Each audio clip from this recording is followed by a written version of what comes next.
here's a TV that looks like an apple.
I do not want any more last-minute plot twists.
Alrighty, Okami cosplaying as Maya. Don't give me ideas, Nacho, because, that is actually something I've contemplated already multiple times, that if I were to do any Ace Attorney cosplay, it would have to be Maya, hands down, and I'm trying to tell myself I can't afford to commission cosplay, so no, I will try not to be thinking about that. Man, I don't know if JT would be Gumshoe though. I don't know. I haven't asked JT. I'm not sure. Um, yes, I know, I'm terrible, I'm bad. I'm all I'm all of those things. Um, but hello everybody. What a shaking. I don't even know why I said that. We are back with more Ace Attorney investigations. We're gonna try to wrap up case 4, maybe start case 5 if there is time. But that is our goal for tonight. Thank you for reminding me, Tylenos. B2 Grady says, Uh, time to get back to more of Edgeworth's fancy no, no, no, no, no, no, no, no, no, no, no, don't say that. Rob, thank you for the 100 bits. Um, and also again, apologies, sorry, I'm an hour late. Yeah, a lot happened. My father.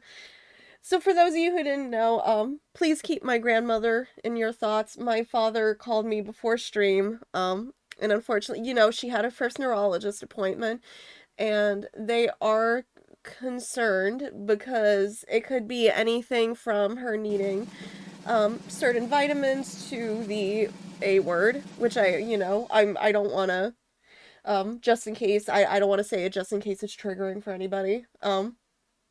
But yeah, they're really worried she didn't do great on her test, so they're gonna go for another one. Um, we won, yay! Um, they're telling, basically my father's even telling me, don't, none of us are freaking out yet, don't freak out yet, they need to do more tests. She still knows who we all are. It's just her short-term memory is not great right now. That is the gist of it. Her long-term memory, sharp as a tack. Her short-term memory is very bad though, and they want to, we're hoping it's just a vitamin thing. So I was, I've calmed down a little bit from that. And then JT made cheese quesadillas for dinner. So made comfort food, and we had that for dinner. So I just sat there eating my cheesy quesadillas. I relaxed, and I was like, okay, I'm in the proper mindset to do this now. But just please keep her, um, Grandma Kami Hylia in your thoughts. Um, oh, is Artemis quiet? I don't know why Artemis is quiet. Jubber. Um, Let me see if I can fix that. Um, I have no idea what's happening outside my door. Okami a non-cheese quesadilla is a taco. No, it's not. Why are we? No, no, we're not getting into this. No. Also, we are allowed to talk about Aonuma's hair. We are allowed to talk about Aonuma's hair because that. I love you, Twinesy, and here's to another Twinesy. year of fun and NUT. I mean laughter. Okamizelli hearts, Okamizelli hearts, Okamizelli Twin, thank hearts, you for the Okamizelli 36 hearts. months. Oh my gosh, 4 Twitch babies. What the heck? Thank you, Twin. Yes, many more nuts. Really quick before we start. I'm just gonna load up the game so we have music. I am going to also... I'm sorry, we left off at a really awkward placement in the game, but I think we're near the end of this trial. But really quick, I'm just gonna go into my extensions, up the volume on our dragon really quickly. Configure. Where's the volume? I'm gonna find it. So not in general. Is it in actions? Channel point? Where the heck is the volume? I will find it. I will definitely... Oh yes, I'm sorry about the game volume. Thank you for reminding me. Okay, it should be back up. That's because Pony Island was on the louder end. Yeah, I think it's my overall. It might be the overall because of Pony Island, but I'm just checking Dragon Pets really quickly to see if there's a volume button. I'm like, is there a volume button? I'm pretty sure there was. Test alert? No. Oh, master volume. Here we go. I found it. So I set it up to 50. Let me know how that is. Save settings. Okay, settings have been saved. I will leave this up just in case I need to get it later. But, should be higher. Let's find out. Thank you, Chris. You did not have to use your points for that. Yeah, but should perfect sound? Okay. I think we're good then on the sound. No, but can we talk about how Aonuma looks like he de-aged? He looks younger. That's like a legit compliment from me. He looks so much younger. Turn game down a tiny bit, maybe. Okay, turning the game volume down a tiny bit, which has been done. Dragon Pet is gonna be tweaked higher just a tiny bit. I have it set like 5% higher. So here we go. Save settings. Okay. For a lot of painful amount of avocados. Don't worry. Chris, I appreciate the fact that you haven't forced me to suffer yet. But yes, I think we're good now. Last we left off, it was a very awkward spot, I know, but we were talking too bad about a lot of, about KG8 and all that. We are so hecking far into this case. I'm so sorry if anyone's lost, just in case. I appreciate the fact that you don't force me to suffer. Thank you. So, we're gonna jump right back into that. I know you're standing right behind me. What do you want, kids? It looks like you were paying attention after all. Already? Of course I was. I have eyes in the back of my head. Ah, so that mirror isn't for vanity's sake. It's for him to keep an eye out on who or what is behind him at all times. So tell me, Detective Bad, who was that rude man just now? The guy came here from the Republic of Zhengfa to study. He's Agent Lang. Alright, I'm gonna... Oh gosh, what they want is to play Snood. That is not what they want to do. Oh gosh. Alright, here goes the volume, here goes the music, be prepared. Man, I have like a very mild headache, so this is not the... Oh man, I'm gonna be messing up big time. This is what I get for like going to bed like super late. I think I went to bed later than Tylenos, honestly, for once. And I was like playing Rune Factory until the sun came up, and then I was like, I should go to bed. And then I woke up late, but also like, I also don't know if I'm getting sick, because I was like sneezing at an obscene amount last night, so I'm like, I hope I'm not getting sick, but this is a little weird. See, I don't know where to put this now. I mean, it could, you know, it could just be, it could be dust, it could be allergies. I don't want to say I'm getting sick just yet. It was just like that crazy amount I wouldn't stop sneezing, and like, you know, JT was sleeping, so I'm trying to do the quietest sneezes. So I'm like, is it over? And I try to take my hand, you know, not my hand, I try to like take my arm away. And I'm like, am I done? Am I done? And it was like, no, psych, you thought you were done. Psych, and I'm like, oh no, please, I don't want to wake up JT on accident because of my sneezing. Yeah, unfortunately, House isn't doing the best in terms of, health. A lot of us are feeling, one of us is sick. You know, JT's feeling run down too. I'm kind of feeling that too. I've been sleeping a ton. I don't know if that means, I'm starting to get there, but it's like, you know. Got a nice nap though. You're feeling, pretty awful. I'm glad you got that. You deserve that nice nap, Chris. I'm glad you need, honestly, if you nap, you need it. Oh, Joe, this side is really not okay. That didn't do what I wanted it to do. Oh no. I don't know what was with the twang in the music just now, but it was really good. It kind of made me laugh.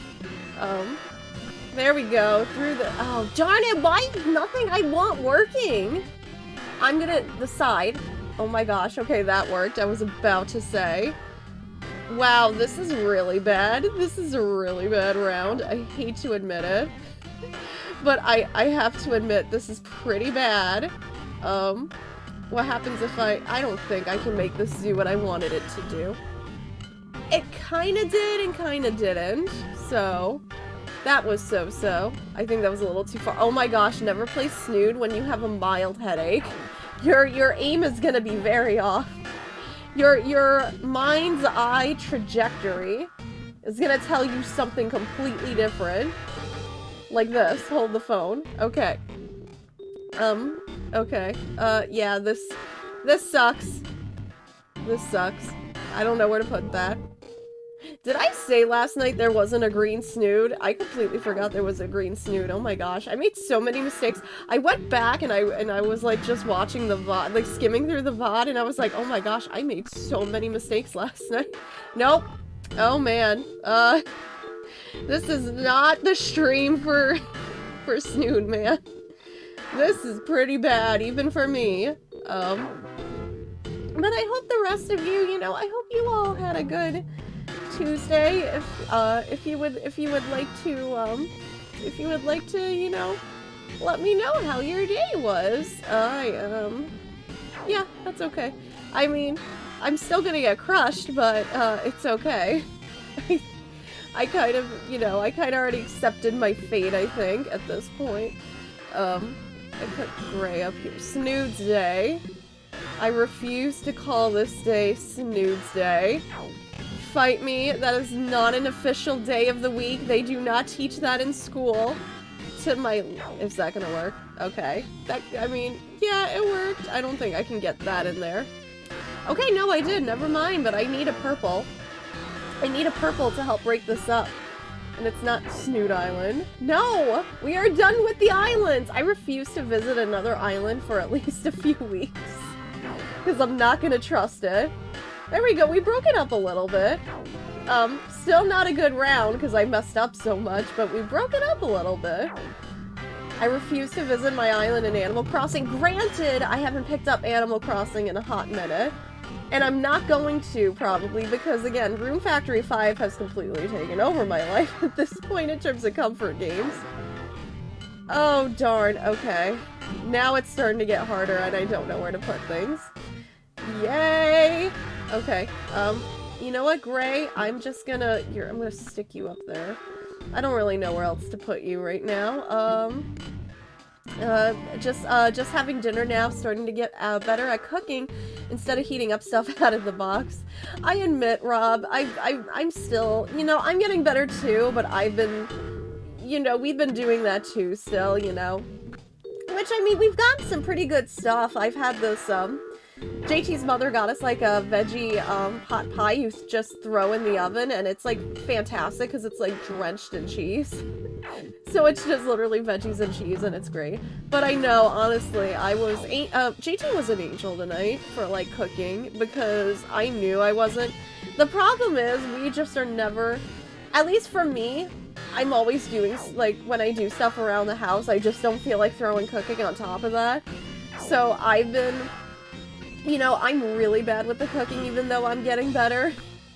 But I'm super bad at it, honestly. And then we go to Costco, and then it's like, oh my gosh, we gotta get through, like, all this food before it goes bad, because every time we go to Costco, that's, like, my #1 thing. Make sure we all go through this food before I go through, like, my bi-weekly fridge checks to make sure food is still good, you know? And then I see, like, food that went bad, and I start crying, because I am like that. Over here. Your mom and dad got you Instant Pot pressure slow cooker.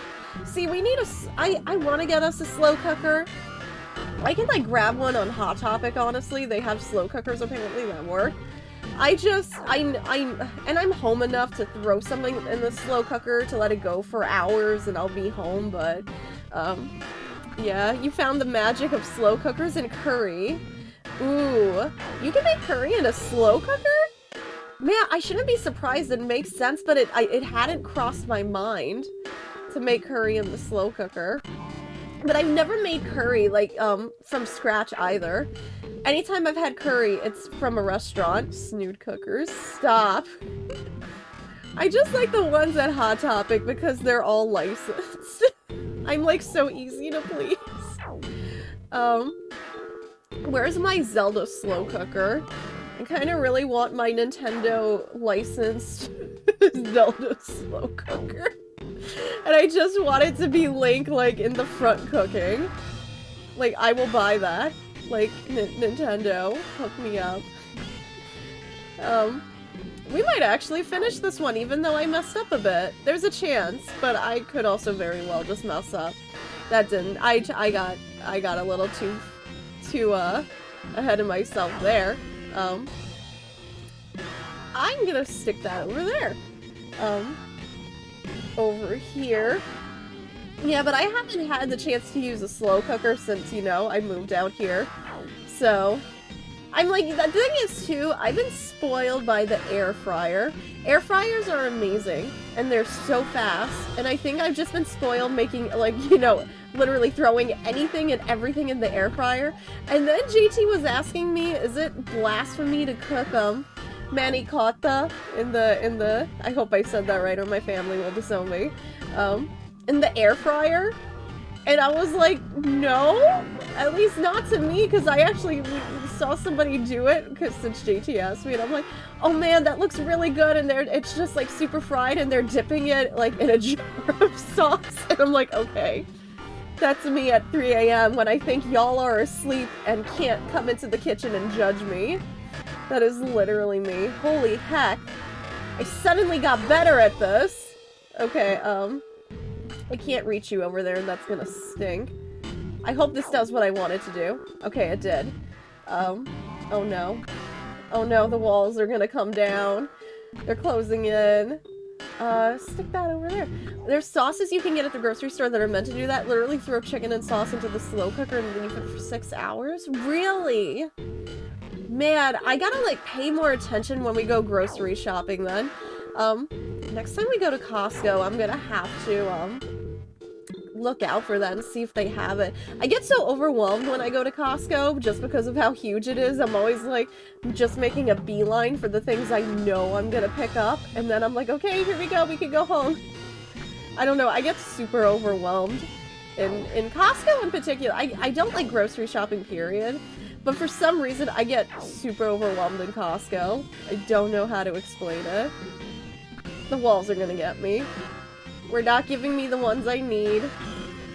No, I didn't need that anymore. Why did you give me that? Get rid of the green. Oh, shoot. Why did you give me double green?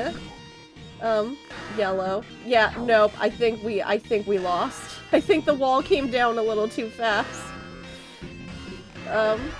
over here so I don't accidentally oh no. Why do you keep giving me green? I didn't need that many green! Oh my gosh. Thanks, game. Okay. We did it, I think. As long as I don't screw up. We finished the game. And I messed up, like, so much on top of that. Congrats, Rob. And I did that with a headache, mind you. And I did that with a freaking headache, mind you. That is now score number 3. So Rob is sitting at 3, 7, and 8th place. Oh man. Alright. Back to what we were here to do originally. I do that too. I got the poutine before the pandemic. Where did you find poutine? Oh no, I mean, oh my gosh, you found poutine? Like, not in Canada? Oh my gosh. I'm jealous. Hold on.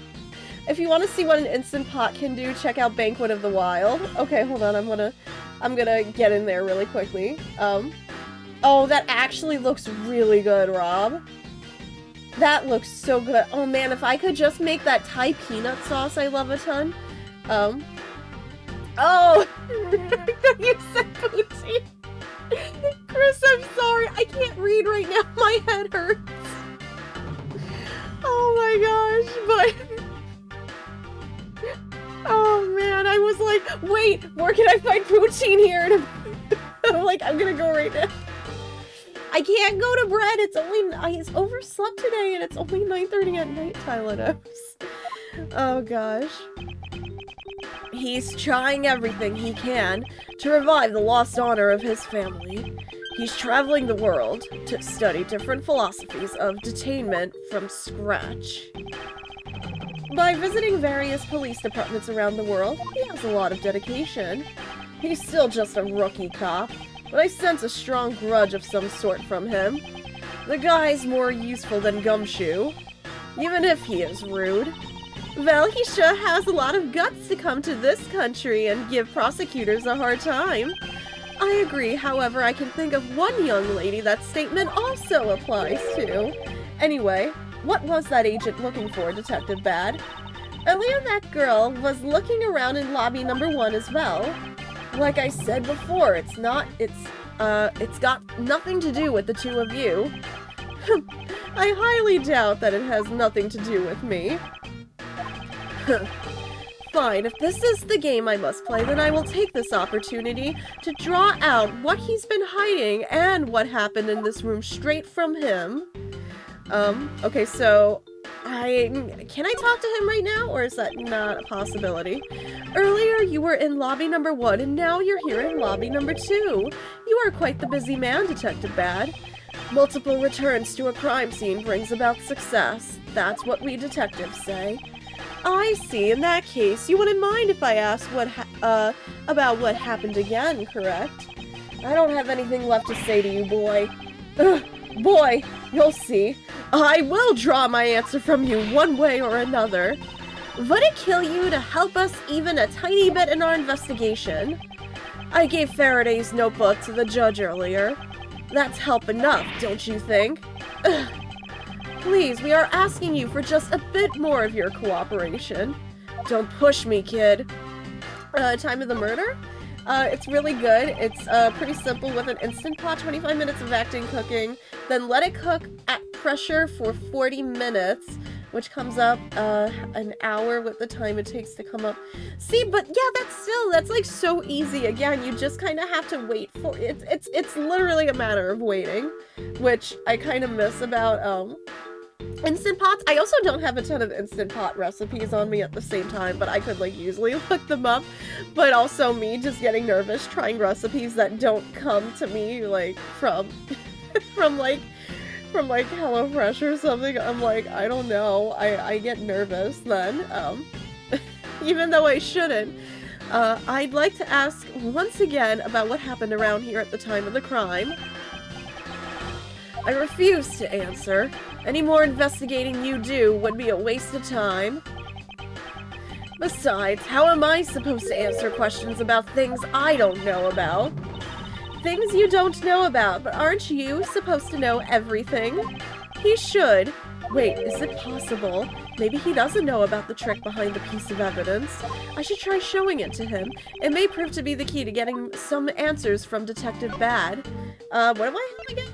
In terms of, am I supposed to present the key? Detective Bad, that it's a knife. Did you know of the existence of the item in the photograph? Of course I did. It's my job to know everything related to the Yatagarasu case. In that case, let me ask you something. Did you know that the knife that killed Mr. Faraday and this Yatagarasu's key are one and the same? What? That's impossible. It looks like he didn't know after all. This piece of evidence, which we call the Yatagarasu's key, is actually a well-camouflaged knife. Mr. Faraday was planning to use this Yatagarasu's key to prove that Mr. Rel was not the real Yatagarasu. Isn't that correct? I guess so. However, Mr. Faraday had no idea that it was, in fact, a knife. Yeah, I have to admit, neither one of us knew that fact. And if neither of us knew, then no one in law enforcement knew either. How did we miss something as big as this? I noticed that since a little while ago you appear to be searching for something. I presume that this key is what you were searching for. Yeah, that's right. And why were you searching for it? Because I promised Faraday. I promised that I'd protect that key with my life. But after he was killed, the key disappeared from Faraday's evidence bag. Who would have thought that the key is what took Faraday's life? Detective Bad, so that we may find the truth, please testify for me once more. Alright, but it doesn't matter how many times I tell you about what happened. Nothing will change. I think we got his cooperation though now. So let's try it. Detective Bad, I ask that you please testify once more about what happened in lobby number 2 and what you experienced in lobby number 1. My answer is still the same. And this is the last time I'm going to do this. That's fine, because I only need this one last time to clear everything up. And find the truth behind this case. Oh, here we go. Wasn't prepared for this. Alright. I was in lobby number 1, talking with you. We were talking about some trivial things. I heard the gunshot right before the trial was about to reconvene. When we heard it, you and I immediately dashed out into the hallway together. I saw Gumshoe goofing around there, and then we all ran into lobby number 2. Okay. It sounds like the exact same story he told us before. Indeed, however, I feel we have yet to draw out all the information that we can. I'm like, I felt like that was the same testimony too. I didn't think to mention it earlier, but here's my guess for the record. Miss Yu crawled out through the window, went across to the next window, and killed him. My only thing is, I know the windows have something to do here. I do agree with you, Rob. I feel like the windows definitely are a big pivotal point here. The only thing that's throwing me off are the bars on the window. That is legit the only thing that's throwing me off, because how can you remove the bars from the window? I forgot about the bars. No, it's okay. Honestly, they haven't... I don't blame you, because they haven't brought up the bars in, like, a super long time, to be honest.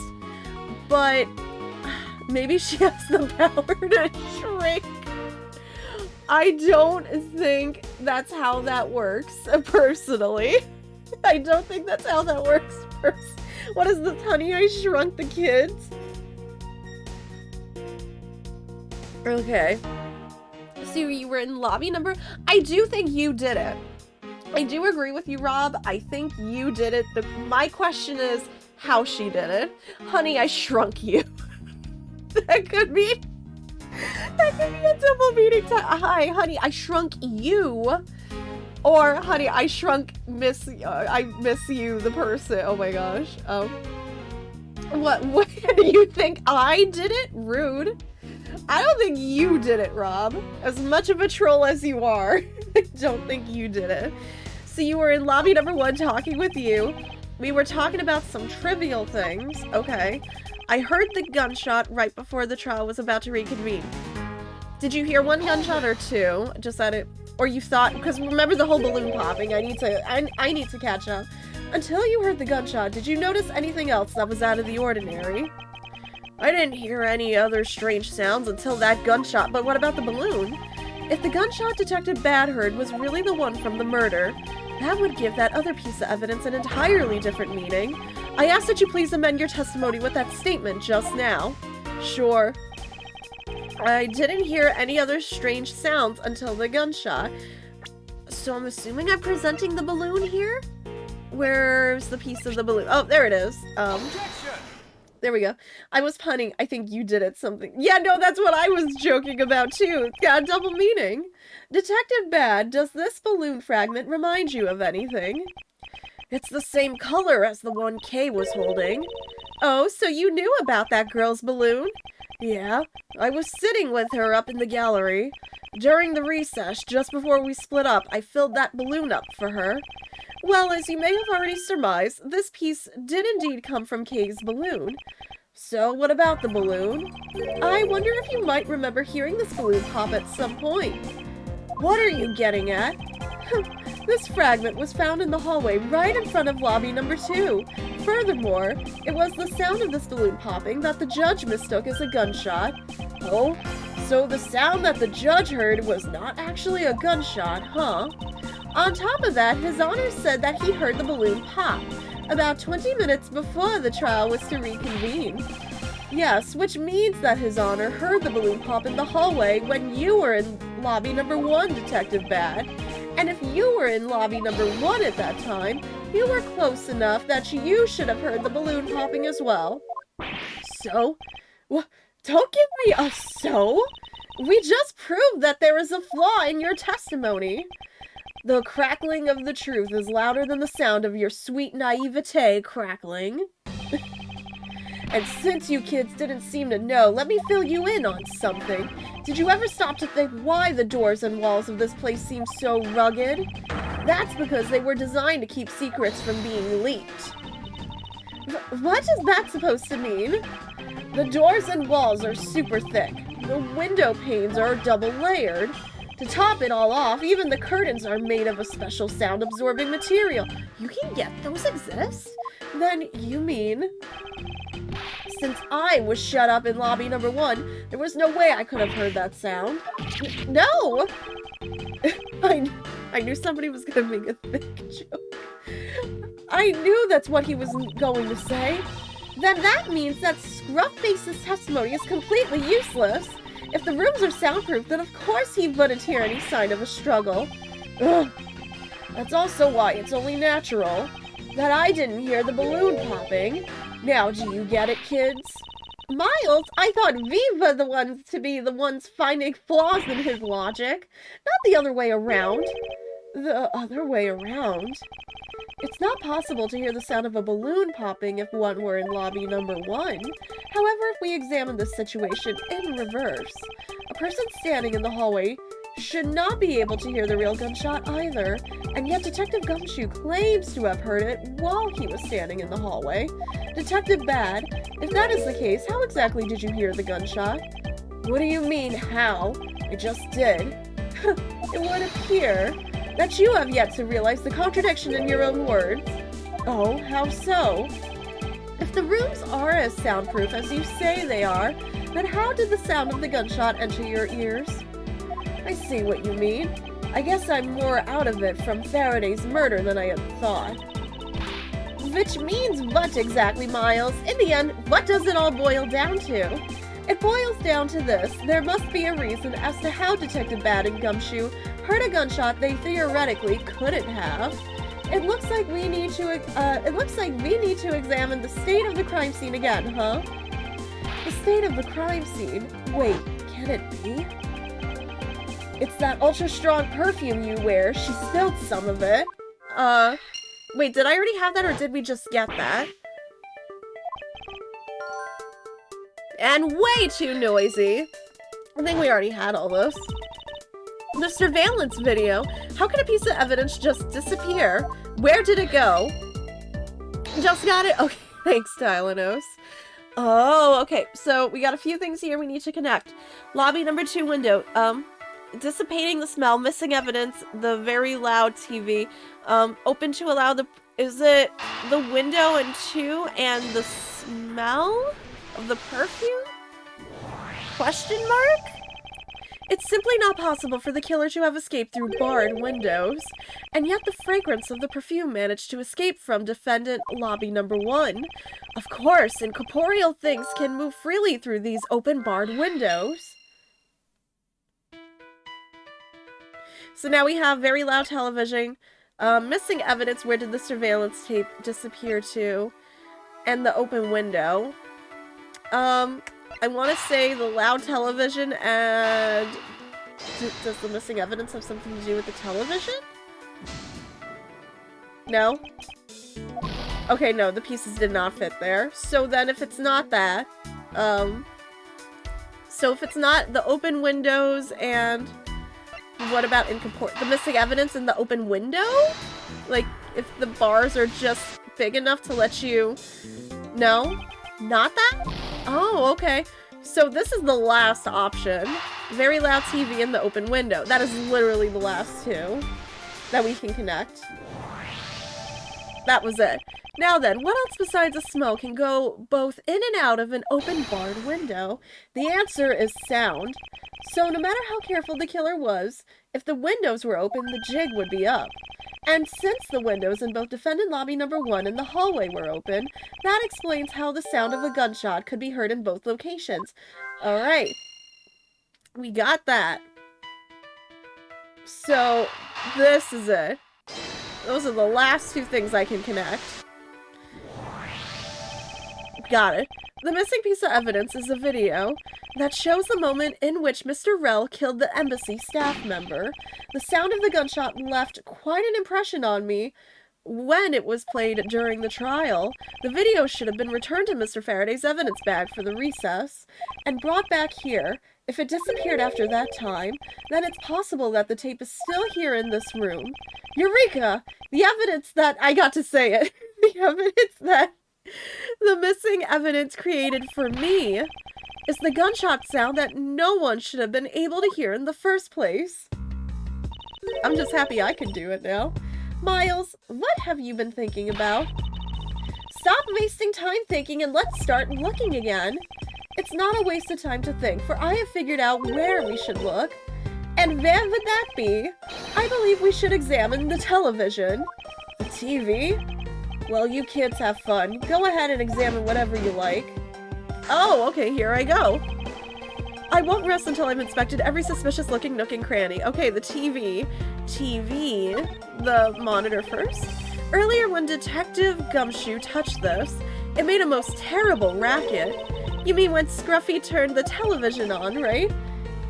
Actually, come to think of it, I don't think Detective Gumshoe actually touched the television at all. Furthermore, it seemed more like when a video feed suddenly stops. At least it did to me. I wonder why that is. Below the TV? There we go. It's a video player, and there seems to be a videotape inside. Man, I feel old that we're talking about cassette. I feel so old we're talking about VCRs. It looks like it. The tape must have stopped on its own when it reached the end. This tape, could it not be the missing surveillance tape? I suppose, but Detective Bad, would it be alright with you if I verified the contents of this video? Sure, knock yourself out. Alright then, let's rewind this and see what we have. If I remember correctly, the footage of Rel killing the embassy staff member should be at about the 30-minute mark from the start of the tape. Understood. This should be about right. Now then, let's see. Now we can return this to Blockbuster since it has been rewound. I feel old. This is the footage of Mr. Rel shooting the embassy staff member. I knew it. The missing piece of evidence, the surveillance video, was here all along. Okay, we've got that. The sound. What's the meaning of this? It appears that Detective Bad has figured out the true source of the gunshot he heard. With this, I think we can figure out the trick behind this double murder. Do you mean that you figured it all out then? Yes, all I have to do now is show what the gunshot Detectives Bad and Gumshoe heard was, and through where they heard it from. Fine, in that case, show me what you've deduced. Now, to show what the Now to show what the gunshot detectives Bad and Gumshoe heard was, and through where they heard it from. Okay. So we've got to inspect a little bit more around here. I think that's just the same though. Can I examine the curtain? Just as with the spilled perfume in lobby number 1, if the windows were open, that piece of evidence's sound would also dissipate out. Now to show what the gunshots heard was and through where they heard it from. Is it the same thing if I check the bars on the window, or I think it's like the whole thing? Okay, so I think I have to deduce then. I'm not sure if I have to deduce at the window, to be honest. I'm kind of guessing here. It's this spot somehow connected to any of the evidence I hold. So that is the open part of the window. Okay. We just got the video, so I feel like it would be the video we have to present. If the door and windows to the crime scene, namely this room that we're in, were closed, the killer could have used the gun and no one would have been the wiser. That's true. This courthouse does seem to be well designed for such a thing, as it were. However, what happened in reality was Detective Gumshoe, Detective Bad, and Miss Yu, all three of them heard the gunshot. Well, the windows in lobby number 1, number 2, and the hallway were open, so naturally the people in those locations could hear it. Ah, but then why would the criminal open the window in the first place? To allow the gunshot to be heard, I suppose. Correct, that's the only logical conclusion we can draw from this. But why was that necessary in the first place? I want a real answer, Miles. I demand satisfaction. Very well, I believe that the killer wanted to manipulate our perception of a certain fact. What was it the killer wanted to manipulate our perception of? The crime scene, when the crime scene took place, and the murder weapon.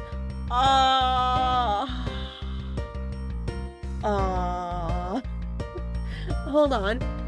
Hold the phone, because I have to think this one through for a quick minute, just to make sure. So, the crime scene itself,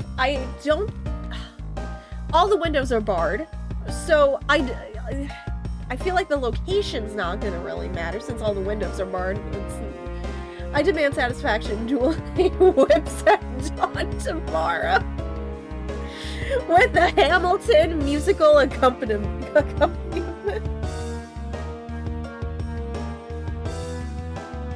It's like me walking out of the bathroom and hearing JT going, yeah, it's like that one time when I dueled Aaron Burr. I'm like, excuse me? When the crime scene took place or the murder weapon. I heard you! I just hear JT screaming. Oh. Dude, I'm thinking. Wow. Okay, so I don't think it's the actual crime scene. So we're left with the when the crime took place in the murder weapon. I don't think they accounted for the whole balloon popping. Either way, it's still, even with the balloon popping, it still kind of, you know, insinuates that, again, gunshot sound, you know, same. It's not like it was like a different sounding murder weapon, if I'm making any sense. So literally the only thing I'm left with is when the crime took place. And this is me just going by, I think it's that one of the three. I feel like that makes the most sense. The killer wanted to fabricate the time of death to their precise wishes, and they used the gunshot in the surveillance video to do so. So that's why the tape was left running. You mean the gunshot I heard was from this video? Yes, which means that the murders really occurred at an earlier time than we thought. It must have been during the recess, but before Detective Gumshoe was on guard duty, someone who has no alibi for that time period and planned this crime out in advance. That person is the real killer. Oh, we're done with that already. That was quick. Okay. It's not Maya! Stop blaming my daughter! Mr. Edgeworth. Yes, what is it? Miss Yu is asking for you. She's in the courtroom. She says that she's identified the murderer, but that she wants to clarify something. It looks like Miss Yu is still investigating something. Understood. Please tell her that I will be right over. I'll come along. I want to hear what she has to say.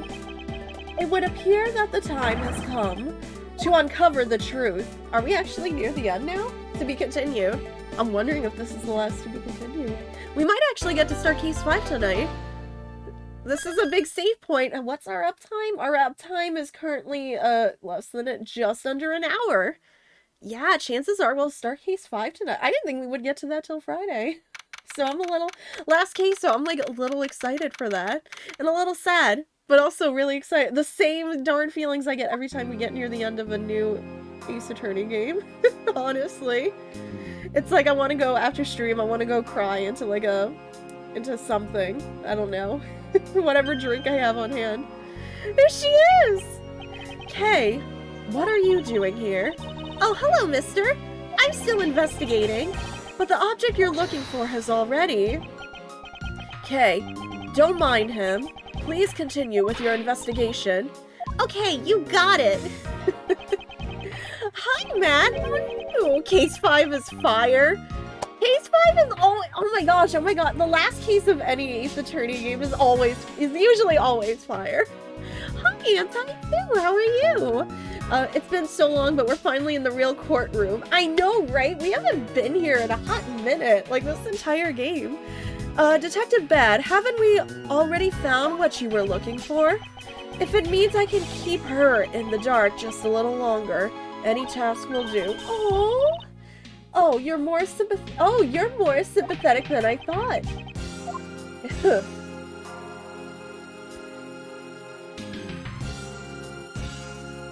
Okay. I've been waiting for you, Edgeworth.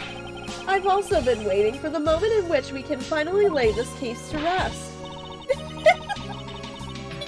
can finally lay this case to rest?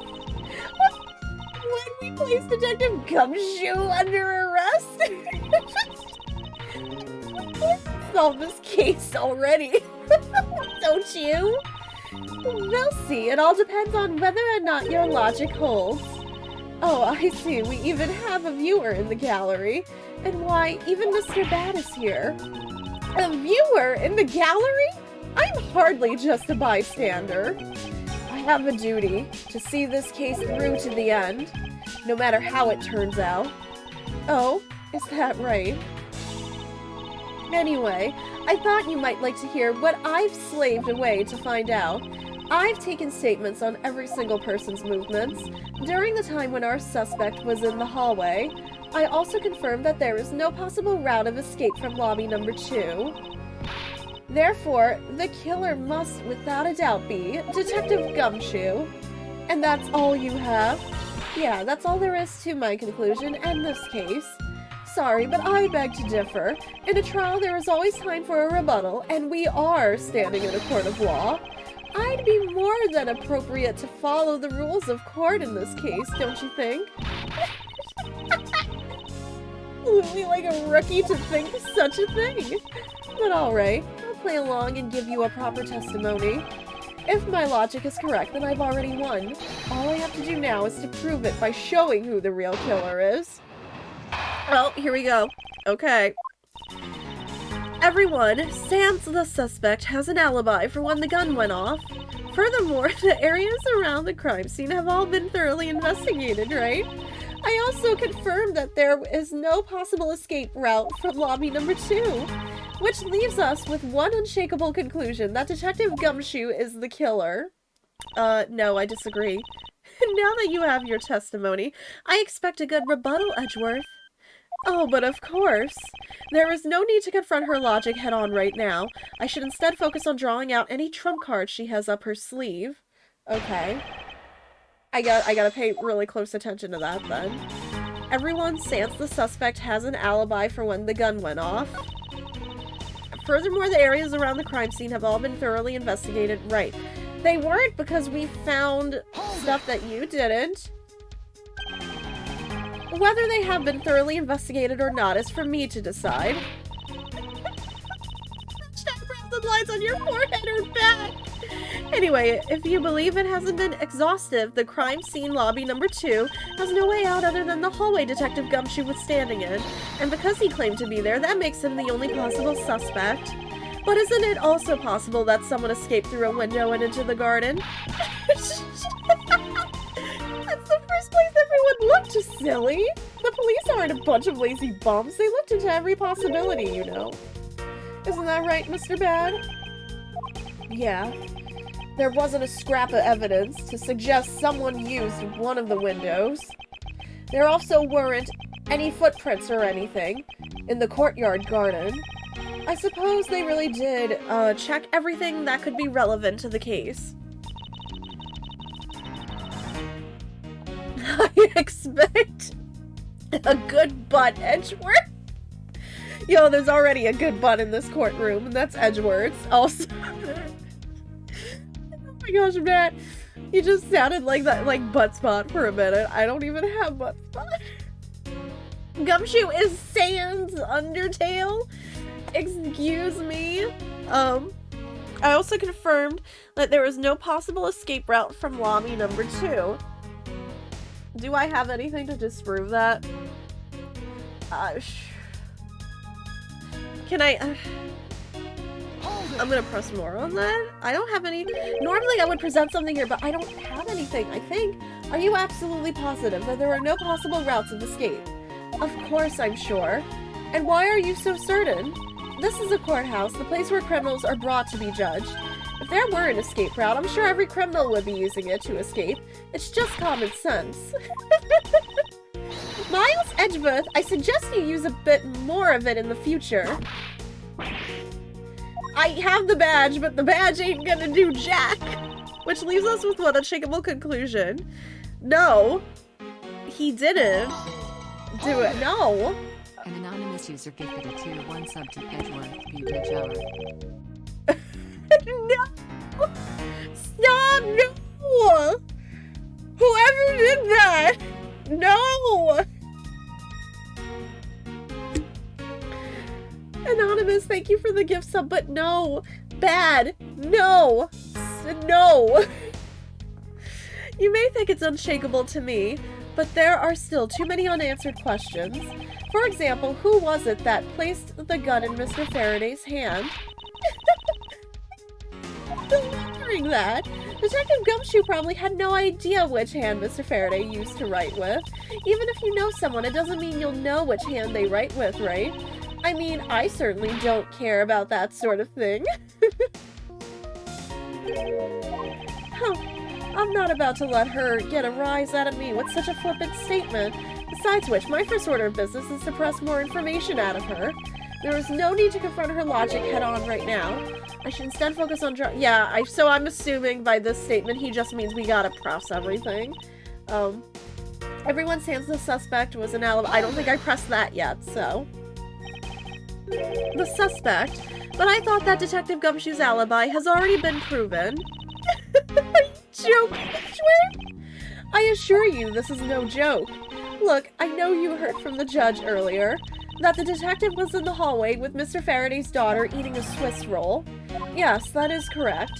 But see, that was 20 minutes before the real gunshot went off, right? And the problem is there's no one else who can corroborate what he did since the snacking.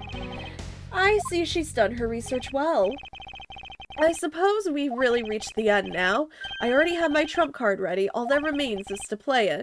But before I do, I think I should inquire into a little something about her argument. You said earlier that you confirmed the alibis of every person other than the suspect.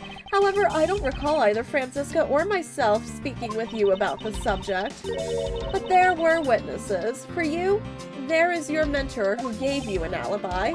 I see.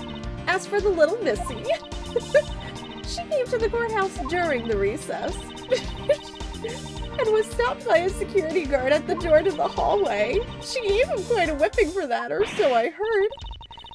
I'm the daughter of Manfred von Karma, and I will not be forcibly stopped by a guard or a bailiff or anyone else. Wait, so basically the only reason Franziska bothered to show up today was because she found out that I was to be the replacement prosecutor? By the way, Miss Yu, what about everyone's alibis before Detective Gumshoe was assigned to guard duty? What about them? Have you looked into what people were doing during that span of time? What kind of idiot do you take me for? It doesn't matter when the killer went into lobby number 2. From the time we heard the gunshot to the time Mr. Bad and I arrived on the scene as we dashed from lobby number 1. The only person who could have committed the crime was Detective Gumshoe. Yes, let's talk about when you and Detective Bad heard that gunshot, shall we? I suppose that if we go by your logic, then Detective Gumshoe is the only one. However, what if the crime had occurred at an entirely different time than when the gunshot you heard went off? What then? I have an itch, I'm sorry. Oh? What is it, Anti? I'm curious. Sadly, your explanation is very lacking, Edgeworth. The gunshot we heard in lobby number 1, care to explain how that could have been fabricated? Yeah, because we just figured that out. That tape! Yes, it's exactly what you think it is. This is the surveillance tape of Mr. Rel, the prosecution presented in today's trial. This was found loaded in the video player in lobby number 2 that was connected to the large television that had its volume turned all the way up. You can't honestly mean that the sound we heard was the gunshot in the video, but I do, which leads me to my next point. The murders occurred much earlier than when anyone heard the gunshot. That's the only thing I can think of, too. After committing double homicide, the killer took the surveillance video out from Mr. Faraday's evidence bag, turned the television's volume all the way up, and left the video to play. If played from the beginning, it would take 30 minutes for the gunshot sound to come on, and since we now know that this method of time manipulation is possible, it opens up the possibility that the killer is someone other than Detective Gumshoe. Sounds from a television doesn't amount to much here, but of course Mr. Prosecutor Edgeworth and Little Miss Von Karma already knew that much from the very beginning, right? Of course we knew! Didn't we, Miles? Yes, of course. We know about the soundproof quality of this courthouse's rooms. Of course, I'm not about to admit we had no idea until only a little while ago. That's right, and if the rooms are soundproof, then we should not have been able to hear it, and yet we heard the gunshot clear as day. That's it. End of story. But it's not. How should I explain why she was able to hear a gunshot from a soundproof room? Okay.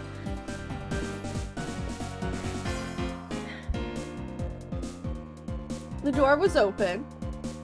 The window was open. There was a hole in the wall.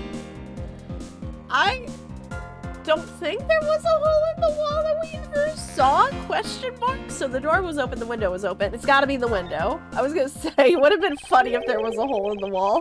I would have made a joke there. There was actually one common point between lobby number 1 and lobby number 2. And it is that despite the fact that both rooms have air conditioners installed, a window was open in each. Now, we know that the window in lobby number 2 was opened by the killer. However, a window in lobby number 1 was also opened. Hi, Miss Luna! It's probably just coincidence that they were both open at the time.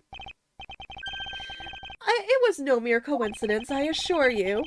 Why was the window open in lobby number 1? The answer is that a certain person did something to cause the window to be open, and the person who triggered that action, the person is the real guilty party. The real killer in this double murder is... who I thought it was all along, to be honest. And water. Thanks, Nacho. It's not the badge. Also, hi. Hi, how are you? I have a cat who has no idea what's happening. I'm blaming you. It's not the judge. Water. Miss Callisto, you. I hereby formally indict you of the murder of Mr. Faraday and Mr. Rel. What? You indict me? Are you serious, Miles? Why do you think she is the killer? I don't understand her motive just yet, but of course I'm serious, because she is the only one who could have done it. Well, Miss Yu, do you still feel like laughing now? Of course I do, Edgeworth. My argument must not be tight enough yet. Although, I never thought things would spiral into this. But I'll have you know I'm enjoying this dance quite a bit. I guess this means it's time for my own rebuttal now, right? Yes, it is. Miss Luna, do you have a rebuttal? What's your rebuttal? She doesn't have a rebuttal. She's a cat. There's lipstick everywhere. I think she covered it up quite nice though, right? I have to admit, that girl does her makeup really fast. You have to admit that.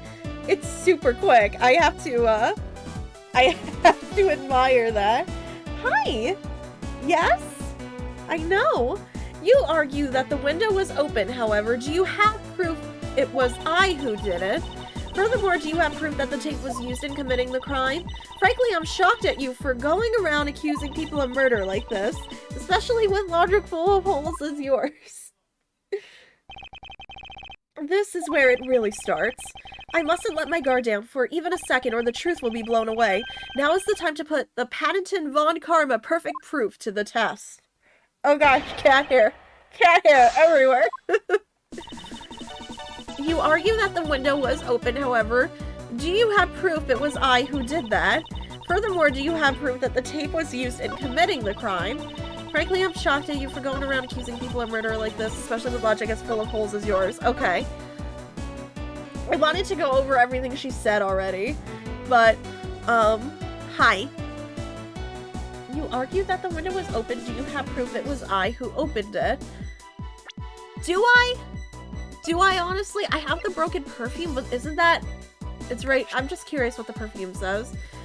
Say perfume as the one spilled in lobby number 1. I can prove it was there. Time for the treat for the good cat. Oh, Crips, thank you. Your brother's gonna come in here once he knows. You want a treat? And go say thank you, Crips? There it is. No, this is it, silly. He's probably gonna run in here. I'm gonna put... There we go. Let's make some room. I know, right? Look at it. It's coming. I know. I love you too. I know. It's here. It's here. I'm just gonna leave this right here. There, sweetie, on my lap. You're gonna knock water over. That's gonna be bad. I love you. Sweetie. The water would be bad. Here you go, sweetie.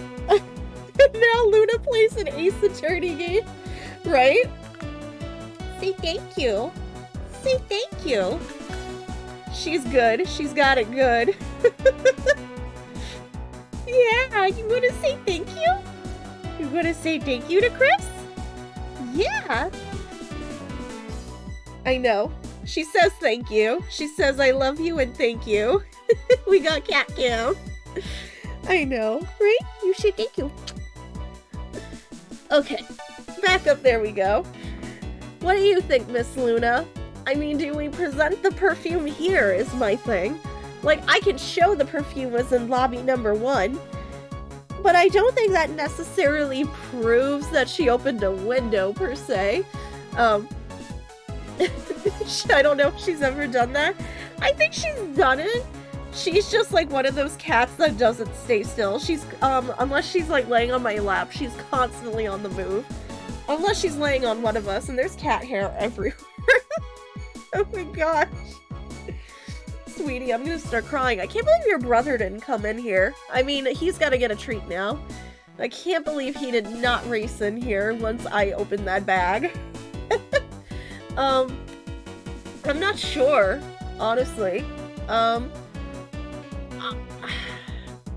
I don't know. Shedding season. No, it's very much been shedding season here. Like, I've been brushing them like a ton. But they're still, like, it's everywhere, honestly. It's like, I feel the cat hair, like, flying everywhere. It's not her badge. I'm gonna say it's the perfume. I don't know, Luna. I think this is it. She could say, they could, you know, I don't know. I think this is it. Was it? Oh my gosh, I guess right. I'm sure you've seen this before, haven't you, Miss You? Edgeworth, I never knew you were into wearing that kind of perfume. It's not exactly what I'd recommend for boys, you know. This isn't mine? That's right, it's mine, and I received it from Detective Bad, you see. Miss you can pretend all you like, but we know at least this much for sure. That this bottle of perfume was given to Detective Bad by you. Really strong, really fast. So what about the perfume? While you were in lobby number 1, you made a big show of spilling some of this perfume. That's according to Detective Bad. Oh, I know. You also knew that if you spilled it, he would naturally move to an open window. Oh my gosh. Same, Chris. Honestly. Come now, I've already told you that this is all just a big coincidence. After we opened the window in lobby number 1, I just left it open, you know? So maybe it was just dumb luck that we heard the gunshot through the window. The timing of when you were going to spill the perfume is something you could control. And the most important fact about this case is when people were made to hear the shot. Furthermore, it would have been pointless if you didn't have an alibi for yourself at the time. You mean, Miss you were the one who called Detective Bad into lobby number 1. When you saw him bring Detective Gumshoe into the hallway. Is that correct? All of today's premeditated events could only have been thought up by you, Miss Yu. Ugh. You accused me of murder on the fact I spilled a little perfume. Well, allow me to say this much. I couldn't have killed Mr. Faraday. Would you care to testify as to why? Look, I've had a lot of fun today, really, but I grow weary of this game of cat and mouse. Let's make this last testimony and wrap up this absurd case once and for all.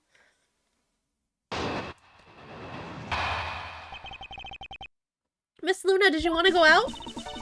Hold on, I'm gonna get up for 1 second. She just wants to be let out. Okay, if you want to be let out. That's fine. Oh. What's the door open whenever you want to come back in? Okay. She just wanted to be let out. Okay. She has no problem barging her way in, but when they have to get out, they have issues. Accusing someone of murder over a spilled bottle of perfume is a bit over the top, but I suppose forgery of evidence is to be expected of a disciple of Von Karma. In any case, it simply could not have been me who killed Mr. Faraday. After all, I don't even know where the knife that was used to kill him came from. Miles, her testimony is flawless. Yes, but no matter what sort of trick she may try to pull, she won't escape me. And if I'm lacking in information, I'll just draw it out of her. Yeah, this is gonna be hard. This is gonna be hard for me to rebuttal. Accusing someone of murder over a spilled bottle of perfume is a bit over the top. I have nothing for that. But I suppose forgery of evidence is to be expected of a disciple of Von Karma. I feel like that line is just trying to get a rise out of me, so, I'm gonna ignore that. In any case, it simply could not have been me who killed Mr. Faraday. After all, I didn't even know where the knife that was used to kill him came from. How did you know? Go on, because I don't remember. At this rate, she will inevitably escape. But if she really was the one who killed Mr. Faraday, then she must have known about the existence of the knife. I'm sorry, Miss Yu. Maybe you weren't aware. However, the knife that was used to kill Mr. Faraday was taken from his evidence bag. Miles, what do you think you're doing? I'm drawing the truth out of her. That's what I'm doing. I didn't see any other statement there, honestly, that I was going to get any info out of. But I don't recall a knife being presented at the trial earlier today. Well, I suppose that's because the evidence was something Mr. Faraday had yet to use. What you're trying to do. Look, why don't you cut it out with the lies? I've already figured you out. There was no knife inside Mr. Faraday's evidence bag. The only evidence he had yet to present was the key to the Yatagarasu, the Yatagarasu sent him. And unless the key can magically turn into a knife, you really don't have a leg to stand on. Oh yeah, watch this! Did you really think you could trap me? Come now, be honest. I never intended to do such a thing. It was all a misunderstanding on my part. In any case, I wonder if you might append what you just said to your testimony. Sure, why not? I'll even say it as many times as you like. There was a key in his evidence bag, but you can't kill anyone with a simple key. Yes, you can. It was a knife. Just present it? I think that's it. Miss Yu, I wonder if you might take a look at this photo for me. This is a picture of the key the Yatagarasu sent to the police. However, while it may look like a key at first glance, it is, in fact, has the secret ability to transform into a knife, which means what was inside Mr. Faraday's bag was both the Yatagarasu's key and the murderous knife. You knew that the key was inside Mr. Faraday's bag, did you not? Yes. Well, with the Yatagarasu's key alone, it's more than possible to kill Mr. Faraday. Ugh. Just like, oh no. Do you know how much that sucks when you're doing makeup and then you just completely go outside the lines like that? I still haven't had a good look at it. Showing it to me from that far away, you could be lying for all I know. You would even now still feign ignorance? Feigning anything. But we can't have you accusing me of a crime with false evidence now, can we? I mean, Mr. Von Karma, I've heard some very interesting rumors about him. Are you mocking my papa? Don't you dare sully the good name of my mentor. Now take a good look. This piece of evidence is more than real. Wow, who knew there was such a trick to this thing? Are you satisfied now? But of course, you knew that from the very beginning, didn't you? You knew that the knife and the Yatagarasu's key are one and the same. Otherwise, someone like you, who isn't a member of law enforcement, and who would never have been privy to this trick, would have never known about it to begin with. Furthermore, the something that the Yatagarasu sent to the police, how did you have knowledge as to what it was? Actually, I heard it from Mr. Faraday. Just before he dragged Mr. Rell off, he told me. Oh, that's right, I almost forgot. He also told me about the key turning into a knife at that time, but he didn't tell me about how the key actually transforms. What are you saying is simply not possible? Oh, and why not? Because Mr. Faraday himself didn't know about the hidden knife within the key. For within these pages, he mentions nothing about a knife. I'm not sure he would have written everything in his organizer, you know. Wouldn't something of this importance be better left to oral communication? Unfortunately, that is also impossible, because Detective Bad didn't know about the knife aspect either. What would have been highly classified information even within the police force, and is something that even the lead detective on the case didn't know. Why would Mr. Faraday have felt the need to share such information with the opposition? He wouldn't have much of a reason to. Looks like I gave a pretty lame excuse, huh? How can you laugh at a time like this? She probably just realized the flaw in her logic and is actually in a panic over it. But that's not something we need to concern ourselves with. I suppose you're right. Miss Yu, I'd like to state that I also know how you know the real nature of the knife. Do you now? Well, why don't you put your money where your mouth is and show me? Oh, I will, and I'll wipe that smile off your face by the time we're through. This is the moment of truth, the secret behind the Yatagarasu's key. Only one person would have that knowledge of it from the get-go. Who would know from the start that the key could change into a knife? Wait, because who didn't have a mouth?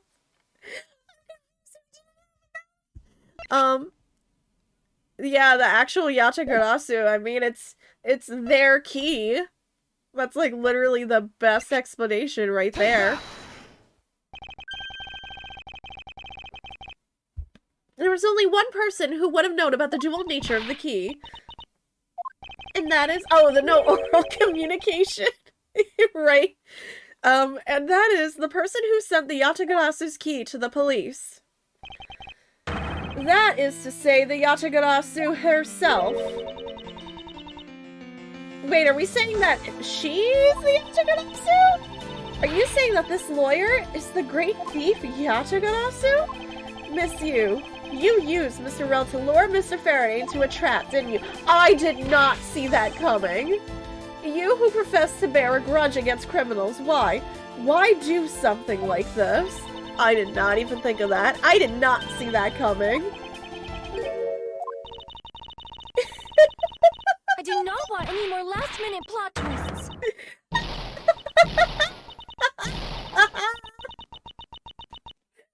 I'm sorry, know what now? Matt, you forgot to add communication. Who would have thought that you, a stupid rookie prosecutor, would see through me? You're sending the biggest chill down my spine right now, Edgeworth. This feeling of thrill, it's even greater than when I sneak into someplace. You killed Faraday? Why? Answer me, Callisto, This you. is nothing to LOL about. Yeah, you tell her that. Callisto, you, huh? That's not my real name. Because my real identity is, yes, the great thief Yatagarasu. Let me tell you something, Edgeworth. Mr. Faraday was one difficult man to deal with. For you see, he had discovered my true identity, which is why I had to erase him from the world of law. I made Rel an offer, an acquittal for a little favor in return. All he had to do was accuse Mr. Faraday of being the Yatagarasu in court. But once we entered the recess, Rel was dragged off by Mr. Faraday, which threw my plan into a complete mess. I chased after them and eavesdropped on them through a crack in the door.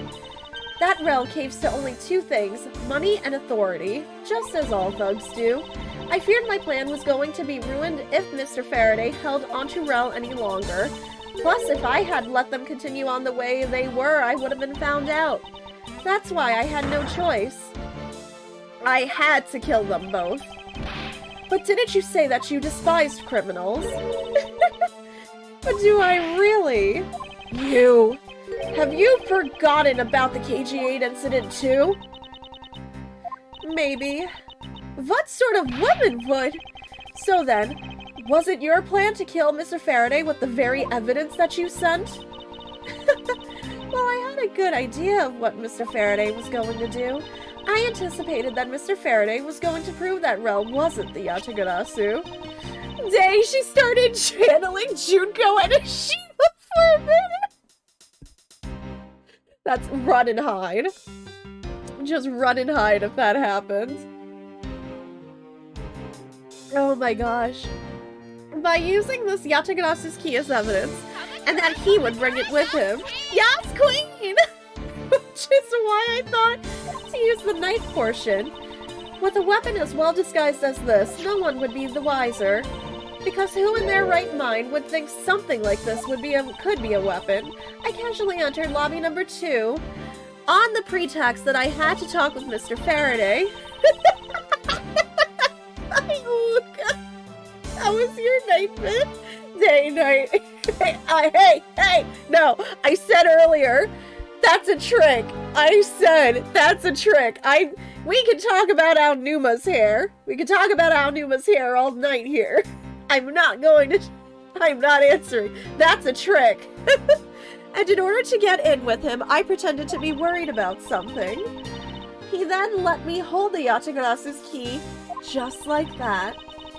He never noticed that I had changed the key into a knife inside that plastic bag. And he didn't have the chance to take note of the knife that I took his life. How could you kill him? I knew him for a long time, you know. At the very least, I thought to give him a quick and painless death. But if you killed Mr. Faraday first, there was no need for you to kill Mr. Rel as well. I believe I mentioned why when we were placing Detective Gumshoe under arrest. Something about having accidentally created an eyewitness. Oh, Numa. Oh, man. The guy, look, again, he looks like younger. I don't know what happened. The haircut was really... I applaud whoever did his haircut. And how that led the killer to think about setting them up as though they'd kill each other. Then the trick with the surveillance tape. Yes, I hadn't actually planned to use a gun. The risk was too high that I'd be caught. However, that's when I remembered the existence of that surveillance tape, which is why I had Rel help me set up the crime scene. And after all was said and done, I rewarded him for all his hard work with a bullet. You're a defense attorney, aren't you? How could you? How could you betray a client? Client? If you want to talk about who was the client of who's first, it was me. I was the client in the murder of the Cadopian Embassy staff member, Dead Man. You ordered a hit job? You still haven't figured it out, Mr. Bad? I had Dead Man killed because he was about to give away info about the smuggling ring. Now, who exactly do you think would benefit from such an assassination? It can't be. You. Hi, I'm just gonna refill my water really quick.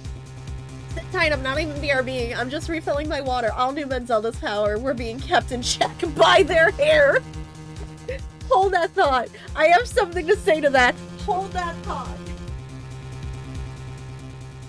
Water and water and water, water, water and water and water, water, water and water and water, water, water and water and water, water, water and water and water, water, water and water and water, water, water and water and water, water, water and water and water, water, water and water and water, water, water and water and water, water, water and water and water, water, water and water and water, water, water and water and water, water, water, water and water, water, water and water and water, water.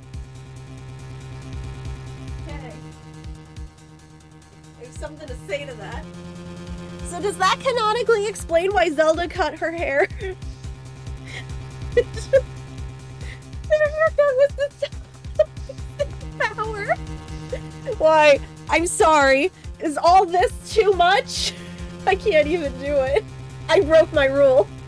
I broke the cardinal rule. I can't do it. Did I technically break the rule? I have bill for dead tree. Don't mind that. I have to go back next to Zelda, thank you. What? Did somebody play Water and Water while I got up? Oh gosh, anyway. Rehydrated. It can't be you. You're... That's right. I'm a member of the smuggling ring. What? How could this? You don't mean... You're working with Manny Cochin too, do you? Maybe not. Guess you'll never know. The Yatagarasu claims to be noble, but you're just another cold-blooded murderer. That's right, little girl. The Yatagarasu is just another killer. Be quiet, you. Yatagarasu, you can run from the law, but you'll never escape it. So just humbly accept the judgment of this court. Oh man. Hey Edgeworth, did you know the Yatagarasu has 3 legs? Do you know why that is? No? Well, let me tell you. It means that the Yatagarasu has more than one razor-sharp way to do her work. Oh, she just put it. Okay, everybody, just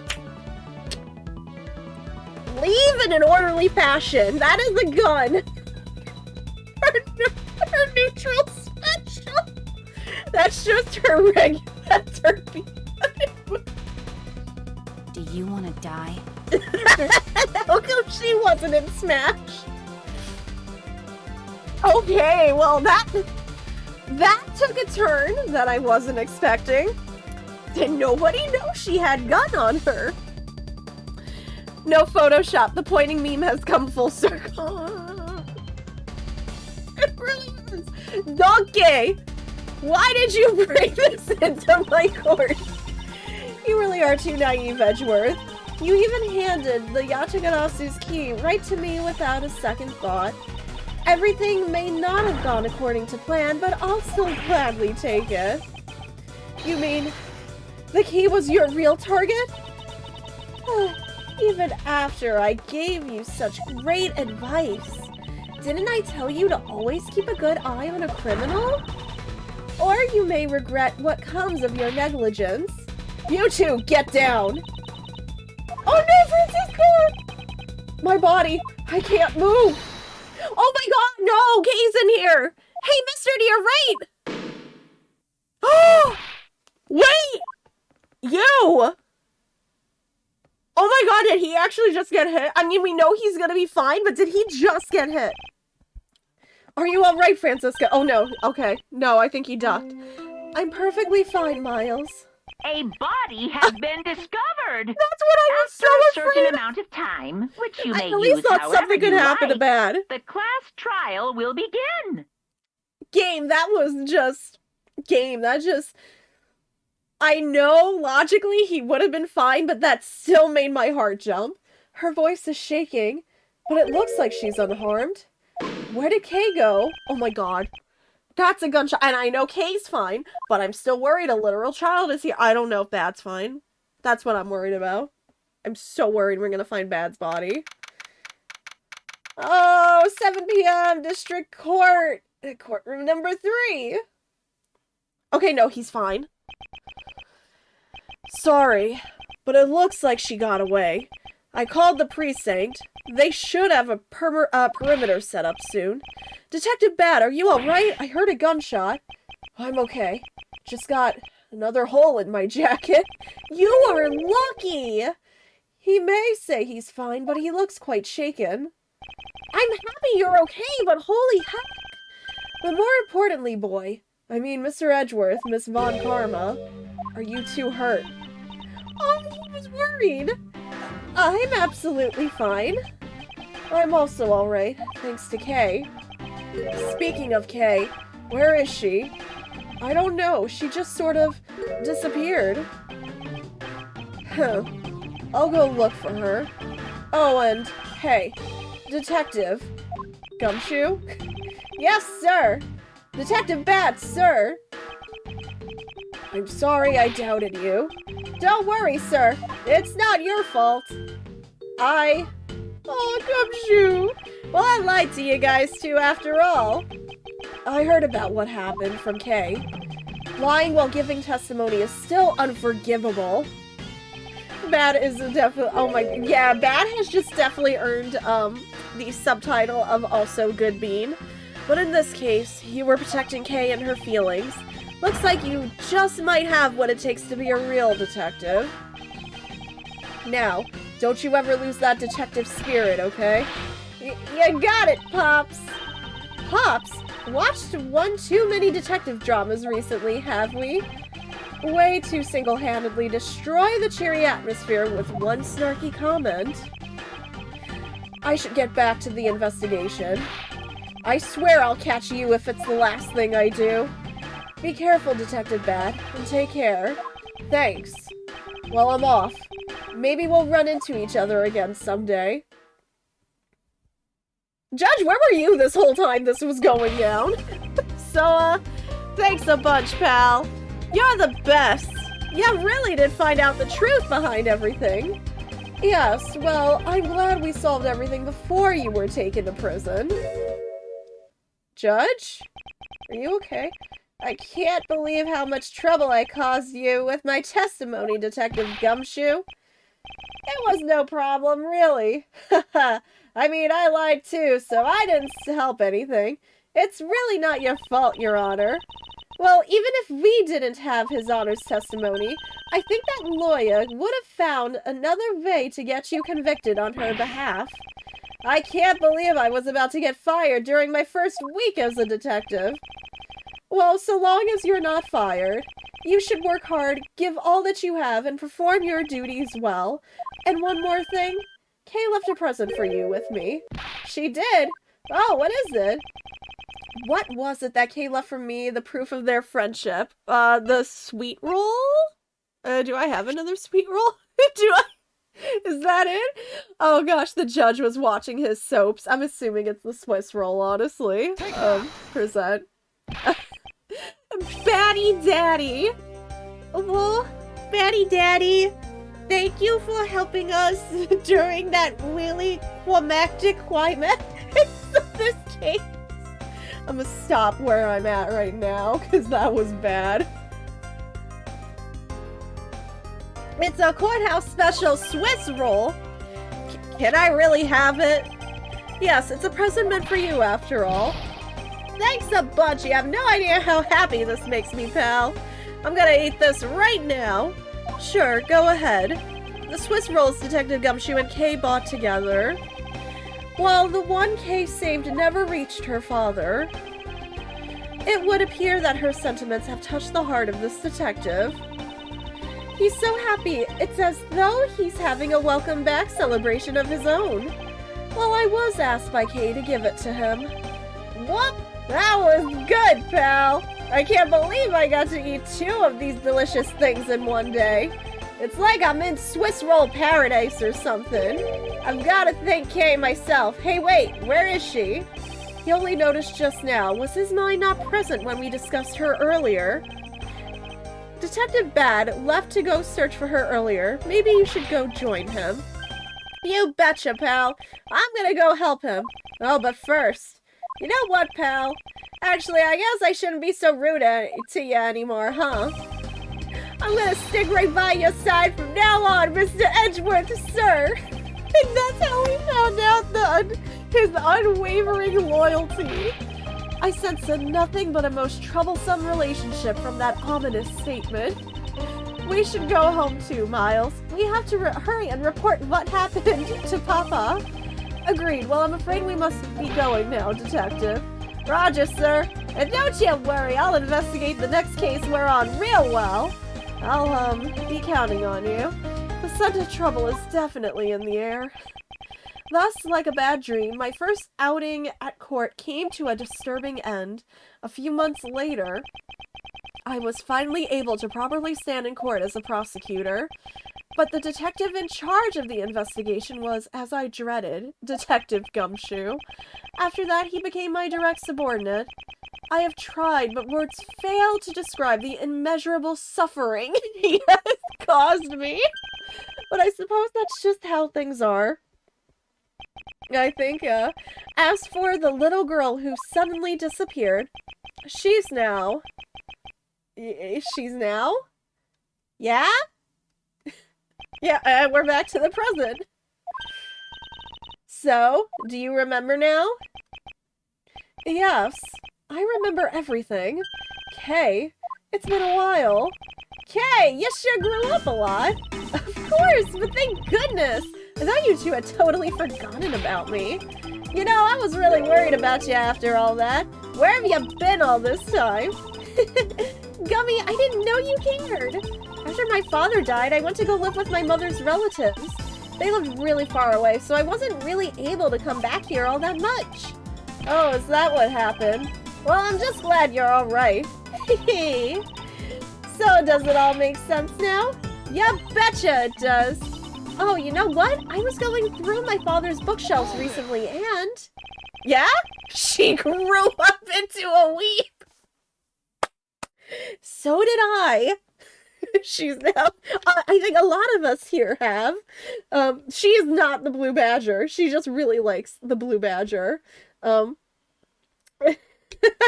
just noticed my tank top. I have the same one, but it's so big on me that I use it as a pajama shirt. Did you get this one from Hot Topic too, out of curiosity, Twin? I know this tank top is like super big. It's the way this tank top is cut. But that's, yeah, I mean, thankfully, you know, that I think this came into the store when I was actually working. But yeah, no, I love this tank top so much. And I'm literally only specifically wearing it because of Breath of the Wild today. That's like literally it. I'm just like, yay, we got something today. I didn't. I'm a weeb. I just never grew up. Wow, Rob, same. Actually, there are still a number of things that don't make sense, Kay. Huh? First of all, why did you come all this way to see me? And second, why are you calling yourself the Yatagarasu? Oh, what happened? What we get? Look at the... Oh, I love Artemis's new look! Oh, the eyes! Look at the eyes Those are new. Did they just add those? I have no clue, but between the green, like the green and pink color palette and the eyes, I love it. The Yatagarasu is Callisto Yu, and the woman who killed your father. No, you're wrong. The real Yatagarasu was my father. Mr. Faraday was the Yatagarasu? Like I said, I was going through my father's bookshelf recently, and I found a secret diary hidden among his books. I have no regrets in choosing to walk the path of the Yatagarasu. That was written in his diary, and that's how I know for sure. I'm confused, so did she steal the title from him? But that's impossible. What's with that look? I do You not don't want any believe more me? last-minute plot twists. No, yeah, for real. It wasn't just the expression on my face. I clearly said it was impossible just now. Alright then, how do you explain this? It's a way of disarming any security system of the user's choosing. Yup, that's Little Thief. Truth be told, this is the Yatagarasu's greatest secret. And this little gizmo was used by my father. Wow, Mr. Faraday wasn't just a great prosecutor. He was really a great thief, huh? Yeah, my father worked really hard to steal the truth. But he was killed, and the Yatagarasu was no more. But despite that, the Yatagarasu has been spotted again recently. Someone other than you? Here, Mr. Edgeworth. Take a look at this article. Okay. The Yatagarasu sent the embassy a calling card? Yeah, meaning this person's a fake. I'm almost certain that Callisto Yu lady is behind this. Because the real Yatagarasu would never send something like a gaudy card out. Is she calling the Phantom Thieves gaudy? Oh my gosh. She grew 7 years older, isn't that some salute? Statue of limitation. Salute, oh my gosh. Statue of limitation? Not by, I think 7 years. Not by 7 years, maybe a little more, but I'm pretty sure that wouldn't kick in for another few years. I also don't know, I'm not a lawyer. No matter how much I claim to be a lawyer after playing these games. But the Yatagarasu did send a white card along with anything to be publicized. That's what Detective Bat told me 7 years ago, if memory serves. Well, as soon as I heard the news, I got all wound up and I knew I just couldn't let it go. So I searched you out, so that I could obtain the truth behind the Yatagarasu. Because if anyone can help me find it, I figured it's you, Mr. Edgeworth. So you're saying that I have your father's and Miss Yu's identities backwards? Yes, because the real Yatagarasu is noble to the end, and I want to revive the real noble Yatagarasu. If I don't, my father will never be able to rest in peace. Kay, you're so honorable. I don't care what anyone else thinks. I'll always be here to cheer you on, pal. Even if you are honorable, a thief is a thief. And if you are plotting to commit a crime, then I'm afraid I can't be complicit. Mr. Edgeworth. Oh, you guys are not making it easy for me.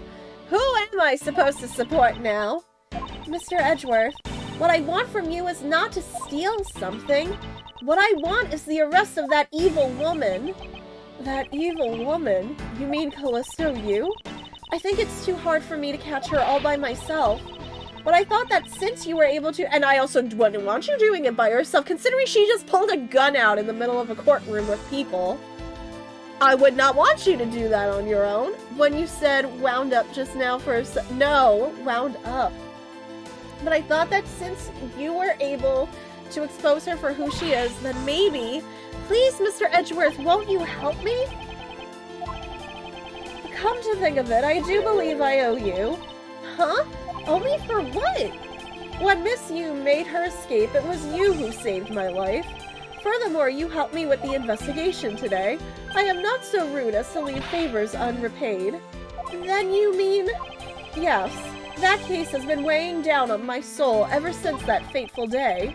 Perhaps the time has come to settle things once and for all. If you don't intend to sully your hands in a crime, then I believe I can help you. Mr. Edgeworth, thank you. Yay, Mr. Edgeworth, sir! Isn't that great, Kay? Yeah, sure, Gummy. Even though he had completely forgotten about her until just now. What is with their chummy relationship? The real Yatagarasu is not Maya. The great thief Yatagarasu.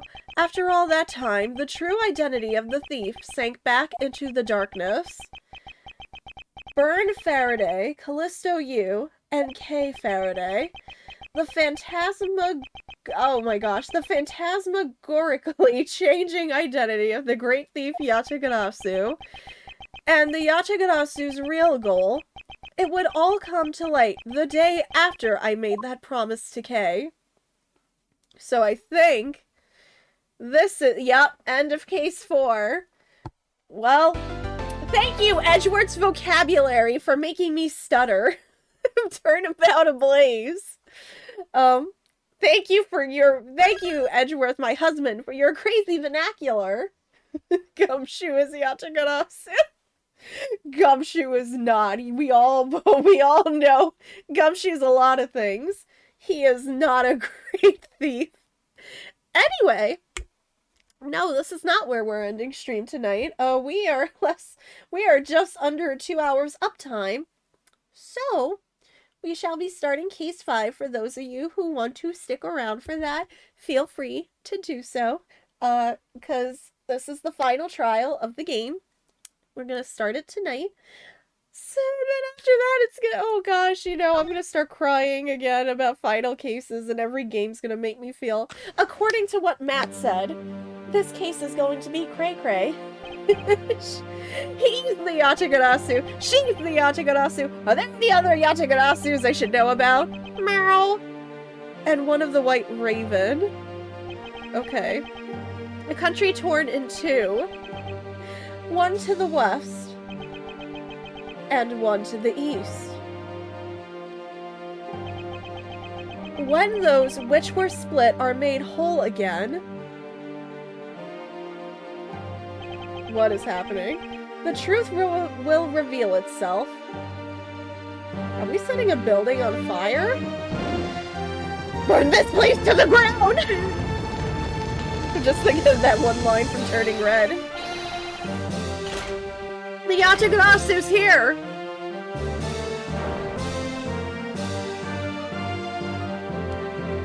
What's been happening on Twitch a lot lately? You accursed Yatagarasu! Kay! You! What? What? Maya opted for her arson! She would never! Well, remember how Matt said that case 5 was fire? Oh my god, I legitimately thought you just... I thought you literally was gonna be crazy. I thought it was legit going to be a temperature rise. Oh no. Oh, here we go. It's so nice, almost dreamlike, to finally have the chance to relax and sip some tea. I didn't know we were going all 5 Nights at Freddy's 3 here, especially after what a whirlwind the past few days have been. On my return flight, I was dragged into a case involving an Interpol agent's murder. The next day, I investigated a kidnapping and a murder at the Gatewaterland theme park. And later that night, a detective's dead body welcomed me back to my office. Along with a thief who was put to a pilfer files related to a case from 10 years ago. How did I manage to find myself in the middle of so many cases back to back? Well, at least I have today. All I ask is that I be allowed to spend it quietly. And then Phoenix just, comes in. He's like, hey, honey! No, I'm kidding. This is big, I tell you! It's just Kay. Hey, what's wrong with you? Where's your enthusiasm? And suddenly the phrase, the fragility of dreams, comes to mind. What are you talking about, fragile dreams? Come on, let's go! The fake Yatagarasu isn't going to just find herself, you know! Well, if you must know, it's possible that I was paid a visit last night by your fake. Say what? So now we are now like 4 hours after case 1. It's kind of crazy to me, the actual timeline for this game is like, you would think there was some sort of time gap between all of these, but it was really just the one case that we just did had a time skip. Everything else has been like, what kind of day? If I were Edgeworth, honestly, by the time this is all over, I'm gonna be like, don't wake me up for the next month. I'm not dealing with anything, at least for 2 whole weeks. Edgeworth's wild weekend. Like, he comes home to Phoenix at night, and then Phoenix is like, hey, honey, how was work? And Edgeworth is just like, man, you want to sit down for this one? Do I have news for you? Weekend at Phoenix. Oh my god. Don't wake me up until my sequel. I should totally just stab Caesar! Everyone, like, tries to call Edgeworth or it comes to their house, and Phoenix is just like, let my husband sleep. Dang it, he's had a really rough past 2 days. Why is this timeline more complicated than Zelda right now? Oh god. Yeah, how long has this man been awake? Has he just been drinking caffeine? Has he had sleep? I'm actually, like, again, I feel like I'm talking to Tylonos when I say this. When was the last time you slept, Edgeworth? I'm actually a little concerned how sleep deprived you might be. Unfortunately for us, the thief managed to escape, but even now we're still looking for this criminal. However, I must warn you that we've only had a few hours to search so far, so I must insist that you be patient on this one, Kay. What's with you today? Are you sure you aren't sleep-talking to me right now? Anyway, I've got something much more important that I want you to see. Oh, and that is? It's 1337. The year? Take a look at this. Tylonos, 5-hour energy is only going to last you for approximately 5 hours. I think we're gonna need more than just one. And I'm a little afraid of, because you can only have, like, what? I don't know, 1 a day, 2 a day max, maybe? On March 14th, I will be there to steal your dirtiest secret. That's quite a bold declaration to send to an embassy. I suppose it was inevitable that a newspaper would catch wind of this. The date the card mentions is today. Today, huh? Come on, we've got to hurry. The embassy awaits.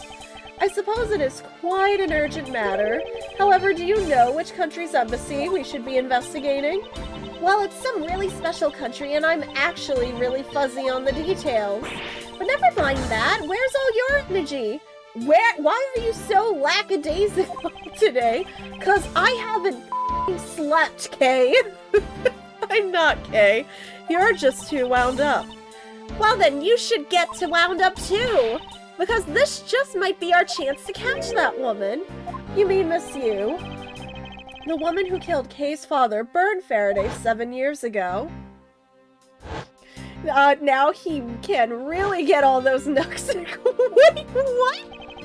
His tea is monster energy. I'm sorry. I can't picture Edgeworth drinking Monster Energy. The tea? Yes. Like, maybe really super caffeinated tea? Yes. Drink 69 of those. If you drink 69 of those, you're going to end up in the hospital real fast. Don't do it. She claimed to be the great thief Yatagarasu, and then disappeared from the courtroom.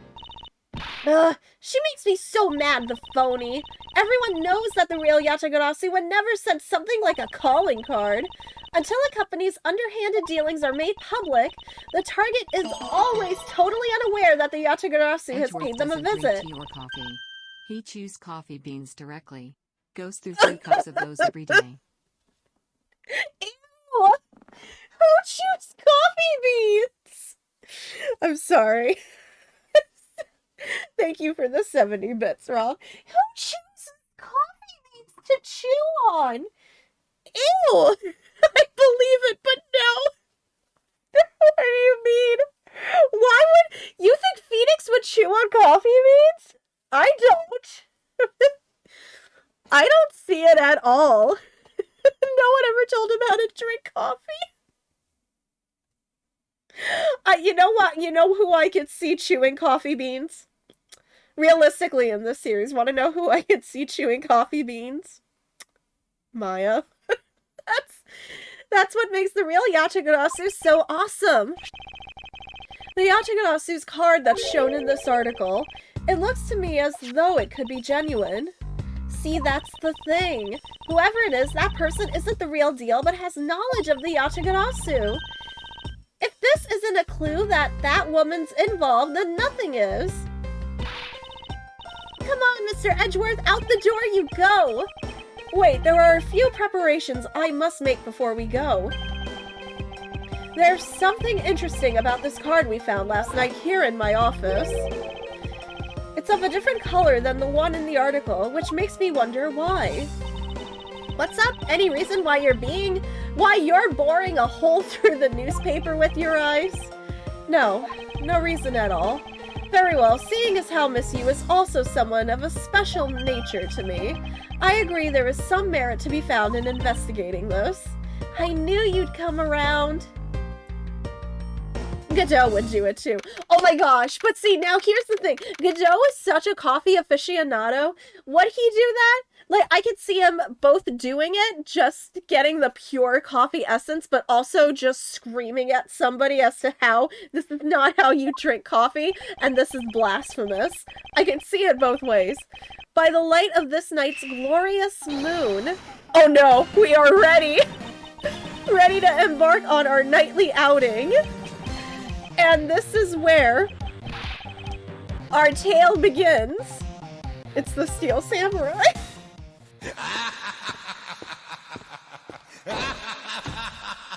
Yeah, what Rob said. I could see him having like straight up losing his mind.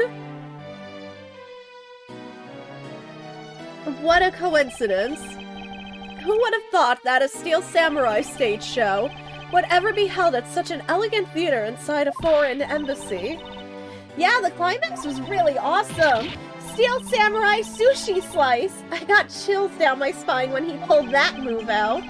I suppose it really is more impactful to watch a show in person than on television.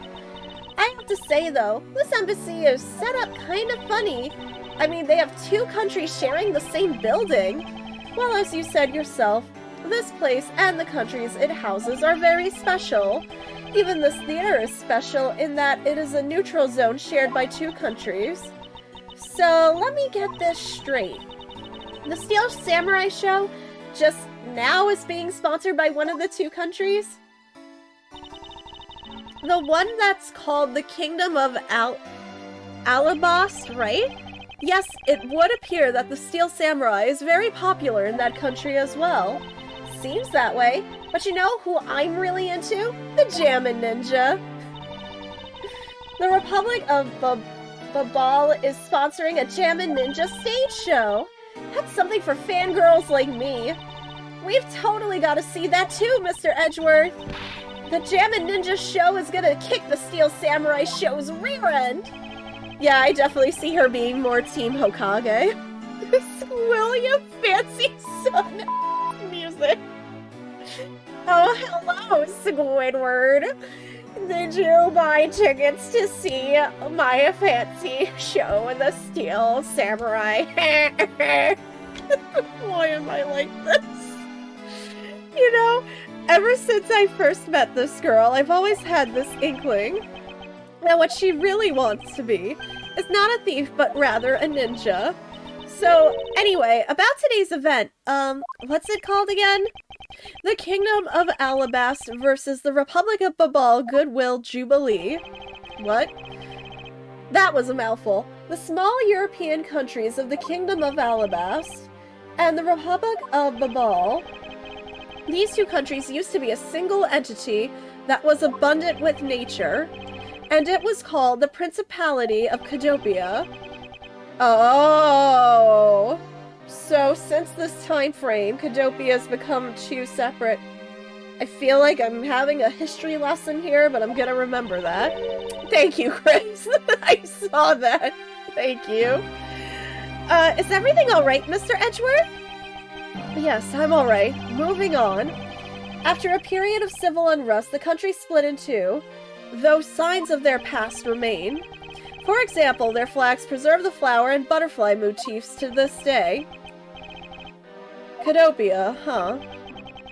The KG incident, and what was referred to as the second KG8 incident, in which an embassy staff member was murdered. Both of these cases were related to the Principality of Cadopia.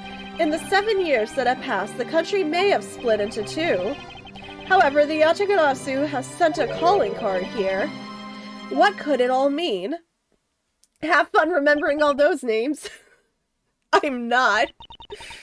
Mr. Edgeworth, I know you're thinking about something. Excuse me, what were we talking about again? If you could please stop spacing out on me. Anyway, we were talking about the Alabas versus Babal Goodwill Jubilee. The two countries have had a pretty bad relationship with each other, but supposedly they've been trying really hard to make up recently. That's why they decided to hold this event. If that's the case, then why the verses? Also, both countries claim to own the real Prima statue, a national treasure to both. They're planning to have them publicly evaluated today to see which one's the real deal. Kay, need I remind you to take care and not succumb to your thieving desires? Well, when it comes to treasure, I can't help myself, you know that. Ugh, she had better be saying that in jest. Hey, I can read your body language, you know, and you've got it all wrong. Look, I'm here to do some investigating. Investigating, I tell you! I know. And although we don't know if the Yatagarasu will really make an appearance, I suppose we should still spend some time examining this place. Okay, really quick. Before we start examining... Hold the phone, I'm sorry. I need chapstick. Hold the phone. I need some, like, key lime pie going on here. I can read your booty swings. How does that even equate? You know, you're just thinking of that one line from Poor Unfortunate Souls where Ursula's like just swinging her butt while talking about body language. I'm gonna do this real quick. This is chapstick. This is totally different. This is because this game involves a lot of talking, and I don't want my lips to crack. Okay.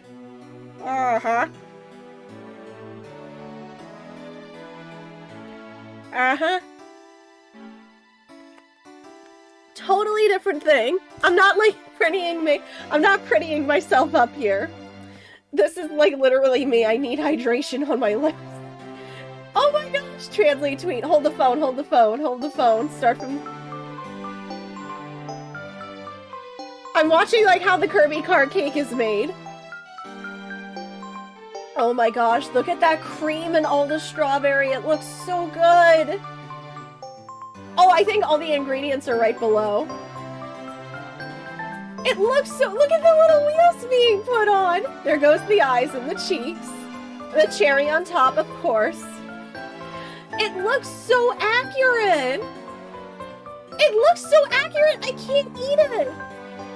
Oh my gosh, this is like one of those things where I'm gonna have like a dilemma, like, okay, do I eat this or do I not eat this? That's the only thing. That's what would trip me up, in all honesty. That's the thing that I'd be like, okay, I don't know if I can eat this. Like, this is the work of art. I don't know. Oh gosh, anyway, I'm gonna take... I loved that. Now I'm hungry. Now I'm really hungry, and I'm not gonna ask JT to go get ice cream at 11 o'clock at night. But dang, I really want it now. I just really want cake right now. Anyway, let's investigate whatever the hecky is going on here. I don't know who's important to talk to and who's not. I'll start with you up there. This is the perfect angle. Go, my image! Travel across the wave world into every TV set around the globe! A more honest approach to appearing on TV might serve your ambitions better. Oh my gosh. And we're here reporting live from the Theatrum Neutralis. As you can see, tonight's audience is full of enthusiasm. Let's see what this member of the audience has to say. Well, that was good. Let's do one more run-through. Excuse me, but when you are ready to film for real, would you mind giving me a call? I sense that she didn't hear a single word I just said. Why did she sound like the fish from SpongeBob? Oh no. I just realized who's on the right corner. Oh no, it's not who... That's not Lottie, is it?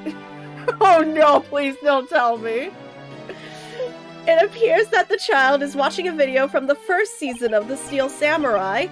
Go, go, keep on fighting until your last breath. Go, my hero, the Steel Samurai. Completely absorbed in singing the theme song, I see. I'll let the child watch in peace. No, oh no. Where in Todd Nation are they? Come on, Big Scoop. Hey, mister, out of the way. Yeah, I'm talking to ya. I seem to remember this woman from somewhere, yet my instincts are directing me not to engage in conversation with her. Perhaps it would be best if I left her alone. Yeah, no, yeah, definitely. Let's not speak to her. Okay, that's good. Alright, now give me a dramatic slam right there. Stop. Hey, do you mind? Get out of the way, buddy. Okay, once more. In 3, 2, 1, action. Okay. Was that my fault just now? Well, he's obviously working. I guess we should leave him alone. I'm gonna stop. I'm sorry I got in front of your camera. Examine the table. There are pamphlets about the 2 embassies here on this table. I feel like this is gonna be important. It looks weird to me. The country split into 2 a few years back, and they've shared the building and its grounds 50-50 ever since. I guess it's because they don't have the money to build 2 separate ones, huh? I should think that's not the reason why, Kay. I suppose I'll just help myself to one of these. Yeah, I knew this was gonna be important. What is all the hubbub? I can't imagine Edgeworth saying hubbub. Hey, look! It's the Steel Samurai! And he's got his son, the Iron Infant, with him! Oh! Iron Infant? That's adorable! Phoenix and Maya would be freaking out right now. Look at the baby! Alright, now give me a dramatic slam right there. Oh no, we're doing it's the same dialogue again. Can I see the baby? May I speak with you for a second? It's the Steel Samurai. This is a showdown right here. Steel Samurai is daddy confirmed. I'm so upset. Mr. Edgeworth, what are you glaring at him for?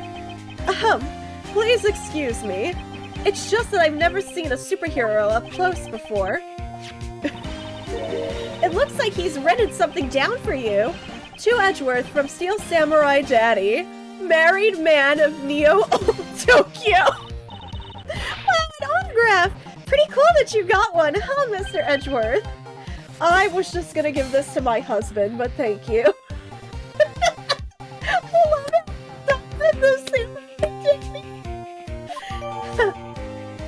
What do you mean they're gooey, Matt? Like... Mr. Steel Samurai, Ambassador Alba is waiting for you. And now the Steel Samurai will proceed to enter the Kingdom of Alabas to shake the hand of the Ambassador. The Steel Samurai isn't only here for the 2 countries tonight, but rather can be thought of as a goodwill ambassador for our own country. There he goes, off to spread goodwill to the world. He really does seem like a goodwill ambassador, doesn't he? Okay, we're shooting the next segment now. Cue camera. In just a few seconds, the Jammin' Ninja stage show is set to begin. After the show, the Jammin' Ninja will enter the Republic of Babal. He is set to meet with the ambassador of Babal at that time. The Jammin' Ninja show is about to start. We've got to get back to our seats. Regrettably, I don't have much of an interest in ninjas. Well, this show will change your mind. Come on, we have to hurry. If we miss even a second of the Jammin' Ninja's awesome playing, I'll never forgive you. I suppose you're not about to give me much of a choice here, are you, Kay? No. Just let the child enjoy. The cats are going nuts. One of them just opened the door. I could listen to that. An anonymous user gifted a tier 1 sub to Gooey Spans. Gooey's. Why? Anonymous, thank you for that gift sub to Gooey's pant. Are we talking about like Gooey from Kirby? Gooey from Kirby doesn't wear pants. Ninja marked for Death's Lullaby song all day. His superb playing and that sad melody really brought a tear to my eye. And his heart-wrenching voice. Now that's the Jammin' Ninja's greatest weapon. Hey, those pieces of Jammin' Ninja merchandise over there. I've got to have them. I especially want the hair sticks they're selling exclusively at these shows. They're exactly like the ones the heroine Princess Misola wears in her hair. Anyway, hold it right there, Mr. Edgeworth. Yes, you're thinking of going home, aren't you? Well, it doesn't seem likely that the Yatagarasu will be making an appearance tonight. Most likely it was simply a prank. No way, I just know the Yatagarasu will show. But I thought you said that the Yatagarasu doesn't send calling cards. Yeah, I did, but I figured from the very beginning that this would wind up being a wild goose chase. But the card she sent was a genuine fake calling card. A genuine fake. Well, how can I word this? The Yatagarasu's mark that's on the calling card is exactly the same as my mark. Get it now? We've got a problem. There's a dead body. There's the dead body, isn't there? Oh, again. The Yatagarasu has been spotted in Alabas. What? You hear that, Mr. Edgeworth? Ha! So you finally decided to show yourself, you phony. Oh no, she's just going. Hey, what gives? I'm sorry, but I will need to search you before you may enter. What the? Hey, the Steel Samurai just waltzed straight on through without one. Now, if you don't hurry up and let me through, my phony is going to escape. Okay, a country's embassy is considered to be part of the country itself. If you don't go through the proper procedures to enter the country, Mr. Edgeworth, I'm going to enter through Babal and climb over the wall into Alan, but you're telling the guy right in front. Oh god, hold on. Weird Reddit things. Oh no, okay. How language? Is that just a straight up Pepsi? Oh, okay, hold on. Okay, it's a video sound required. Okay, I thought you said to turn it off for a minute.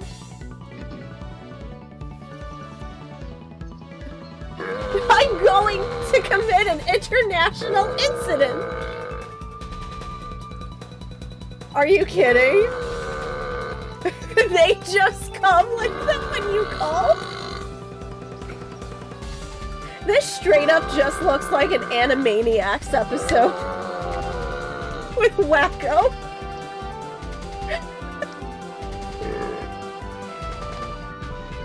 I'm just impressed by this man's belching abilities. I'm honestly really impressed. Cows don't understand that. Just really good cows. Kay also drank some of Edgeworth's 5-hour energy tea, but she didn't need any.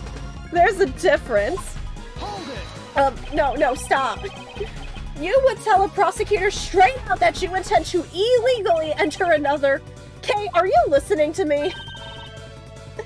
Kay Faraday, and I'm coming through. Yes, and welcome. Someone stop her. Anyone. Stop this child from committing an international act of trespassing. Open air stage. Kay, where are you? Don't tell me you really did find some way over this fence.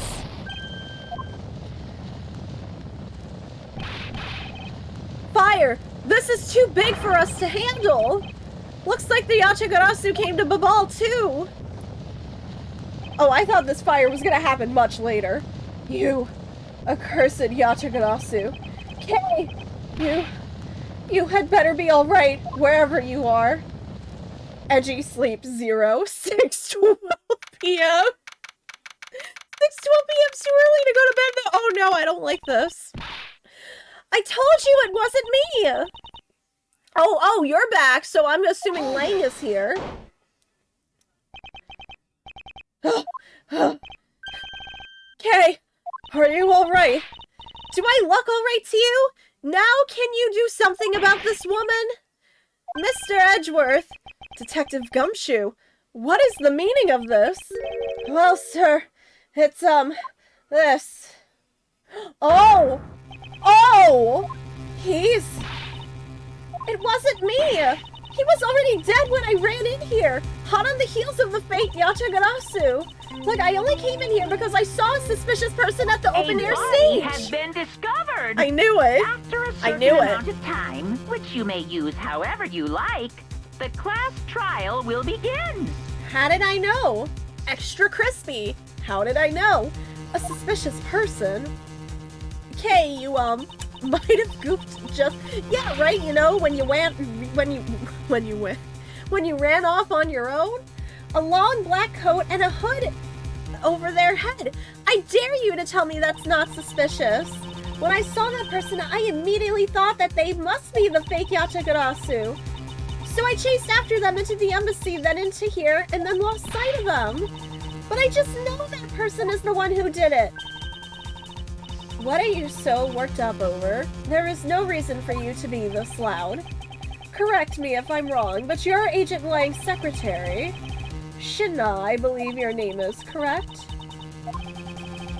And if you are making an arrest, I assume you have evidence that it was Kay who committed the crime. Is that also correct? You refuse to answer. I don't need to answer. You are merely a prosecutor in this country, meaning you have no investigative authority. Hey, pal, just what the heck does what you just said mean? If it happened here, it's under Mr. Edgeworth's jurisdiction. End of story. And seeing as how this building is sitting on our soil, we can investigate wherever we'd like. Unfortunately, Detective, embassies are a different matter. Huh? This office is considered to be part of the Republic of Babal, which means that anything that happens in here defaults to the control of the Babalese government and Babalese law, giving them exclusive, extraterritorial rights. Extraterrestrial rights? So do you really believe that the truth is out there? Basically, our country's laws do not apply inside the embassy of another country. That's what was agreed to by our respective governments. Our authority to investigate was effectively nullified the second we entered this place, which means we can do little here in this situation. No way, sir!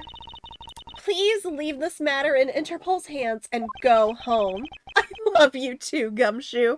Hold the phone, I need to close the door, y'all. Sorry, one of the cats. I'm assuming it's when they were tearing... I'm assuming that's when they were tearing, you know, things up again. Oh my gosh. K is really Maya 2.0, confirmed. Headphone warning. Oh no. I missed this. Hold the phone. I gotta be careful. Hold the phone. I'm gonna, like... Very little. I'm gonna... How does my mom deal with a scam call? I'm waiting for it. I have it set so low because I'm afraid. They 100% deserve it. Oh my god, wait! She's gonna whack it.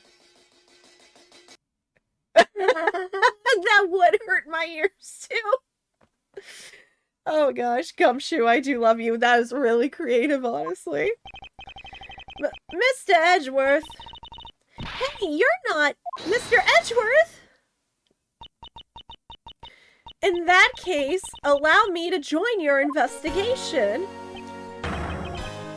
Miss Von Karma? Eek! Oh, she's back! Ambassador Palaino? I truly appreciate you allowing me to join the investigation. It's really nothing. Manny was my secretariat, so of course I want to help you as much as I can. In fact, it's a blessing that Interpol agents were able to make it so quickly. Franziska, well, I never imagined that I'd meet you here of all places. This is an embassy, meaning that you have no authority to conduct. Already? What is it? Ambassador Palladino. And you are? I'm Miles Edgeworth, public prosecutor. I ask that you please allow me to investigate this case as Miss Von Karma's assistant.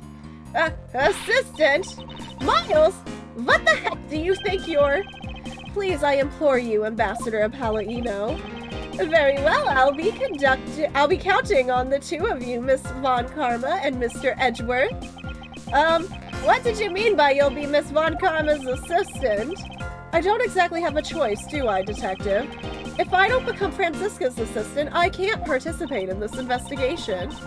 And there you go again, running at the mouth with that aloof expression on your face. Franziska, please. I don't know what you're planning quite yet. But at least I do know one thing, that you are now my subordinate.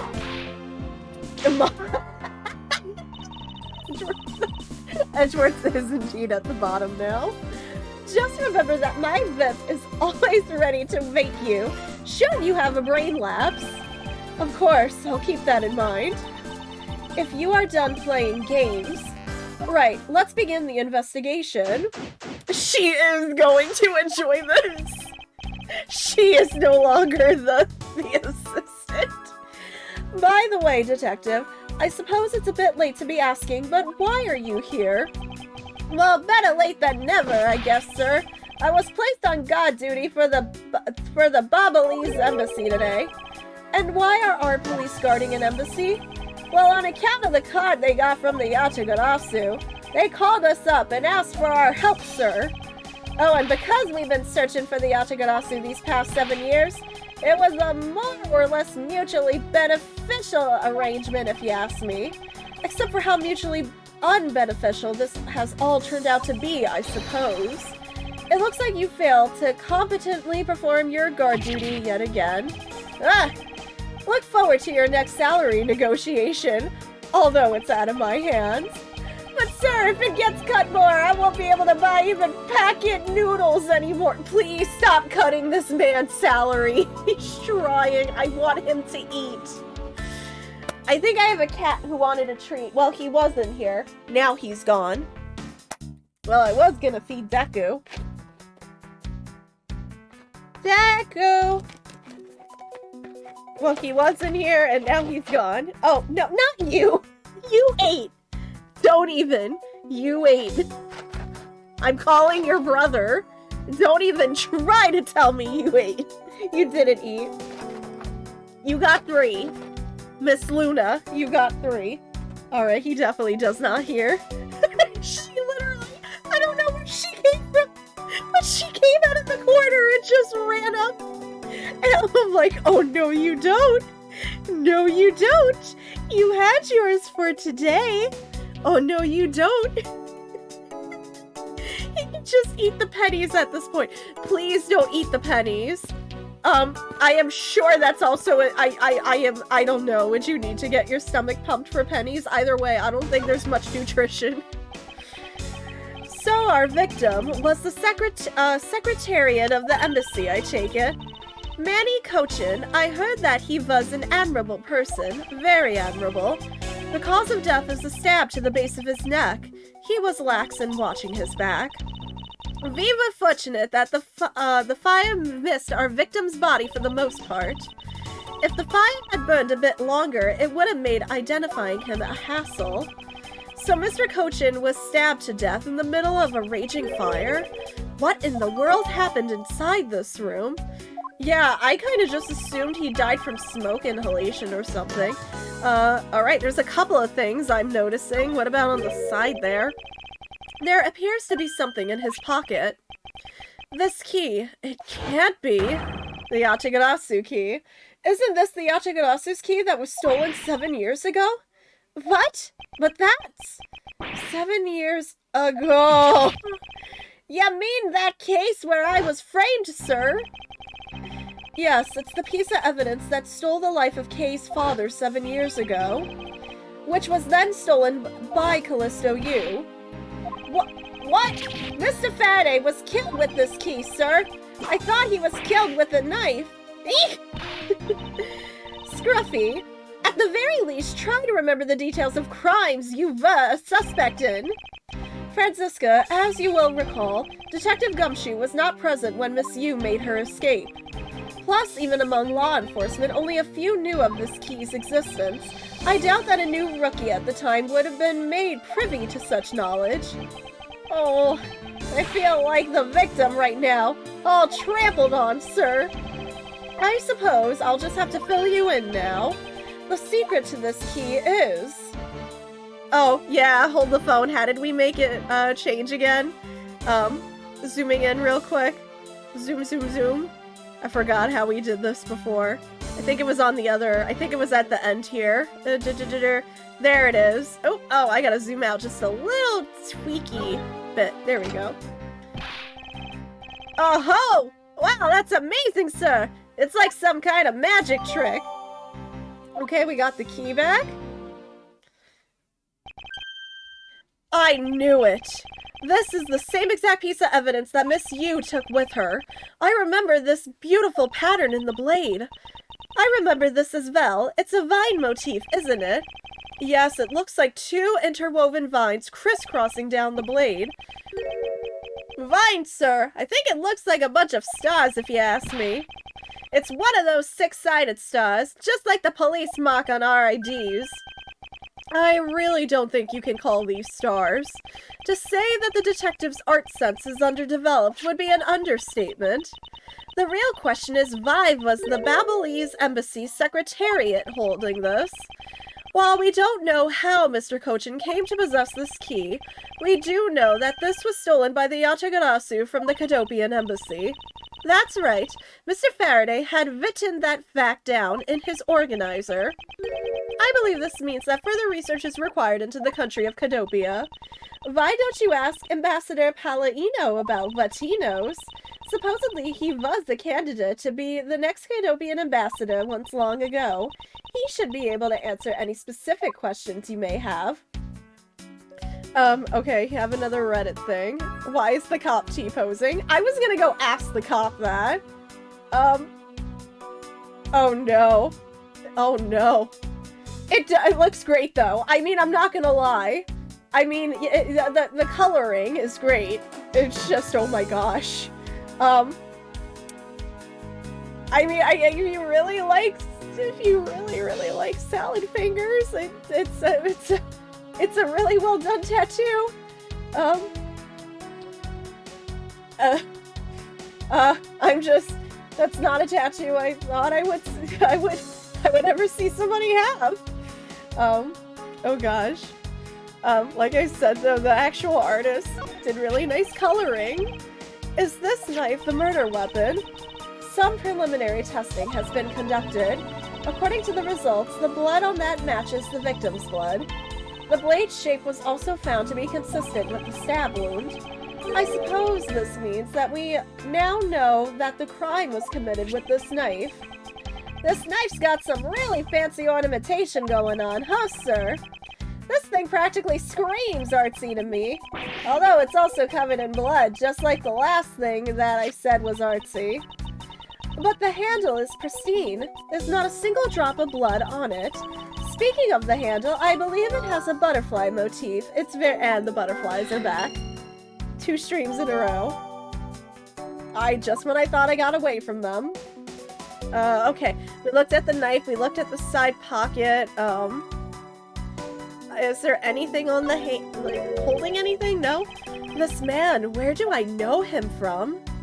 Oh, we know him from a certain incident. The blood stain here I want to look at? It's a knife wound. It's obvious that he was killed with, but I wonder if that's consistent with the wound. Indeed. Okay. That might be everything on the body, I think? I'm gonna back out of here. Let me check. Are those rice nails? I don't... That's not actual rice glue to somebody's nail, is it?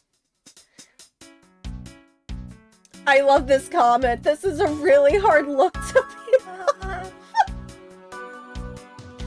Oh my gosh, I have to give that comment credit. I have to. You can boil your fingernails for some nice... No! No. But... Did you really just glue actual rice on your nails? Oh, okay. I'm just thinking back to the tomato nails now. Okay, there's the T-posing. Why? Are you just being like, none shall pass? But, sorry, but Interpol is still conducting its investigation. I'm a subordinate of Miss Von Karma. Is there some reason why I'm being denied access? My superior clearly stated, don't you dare let anyone near the site. You got it.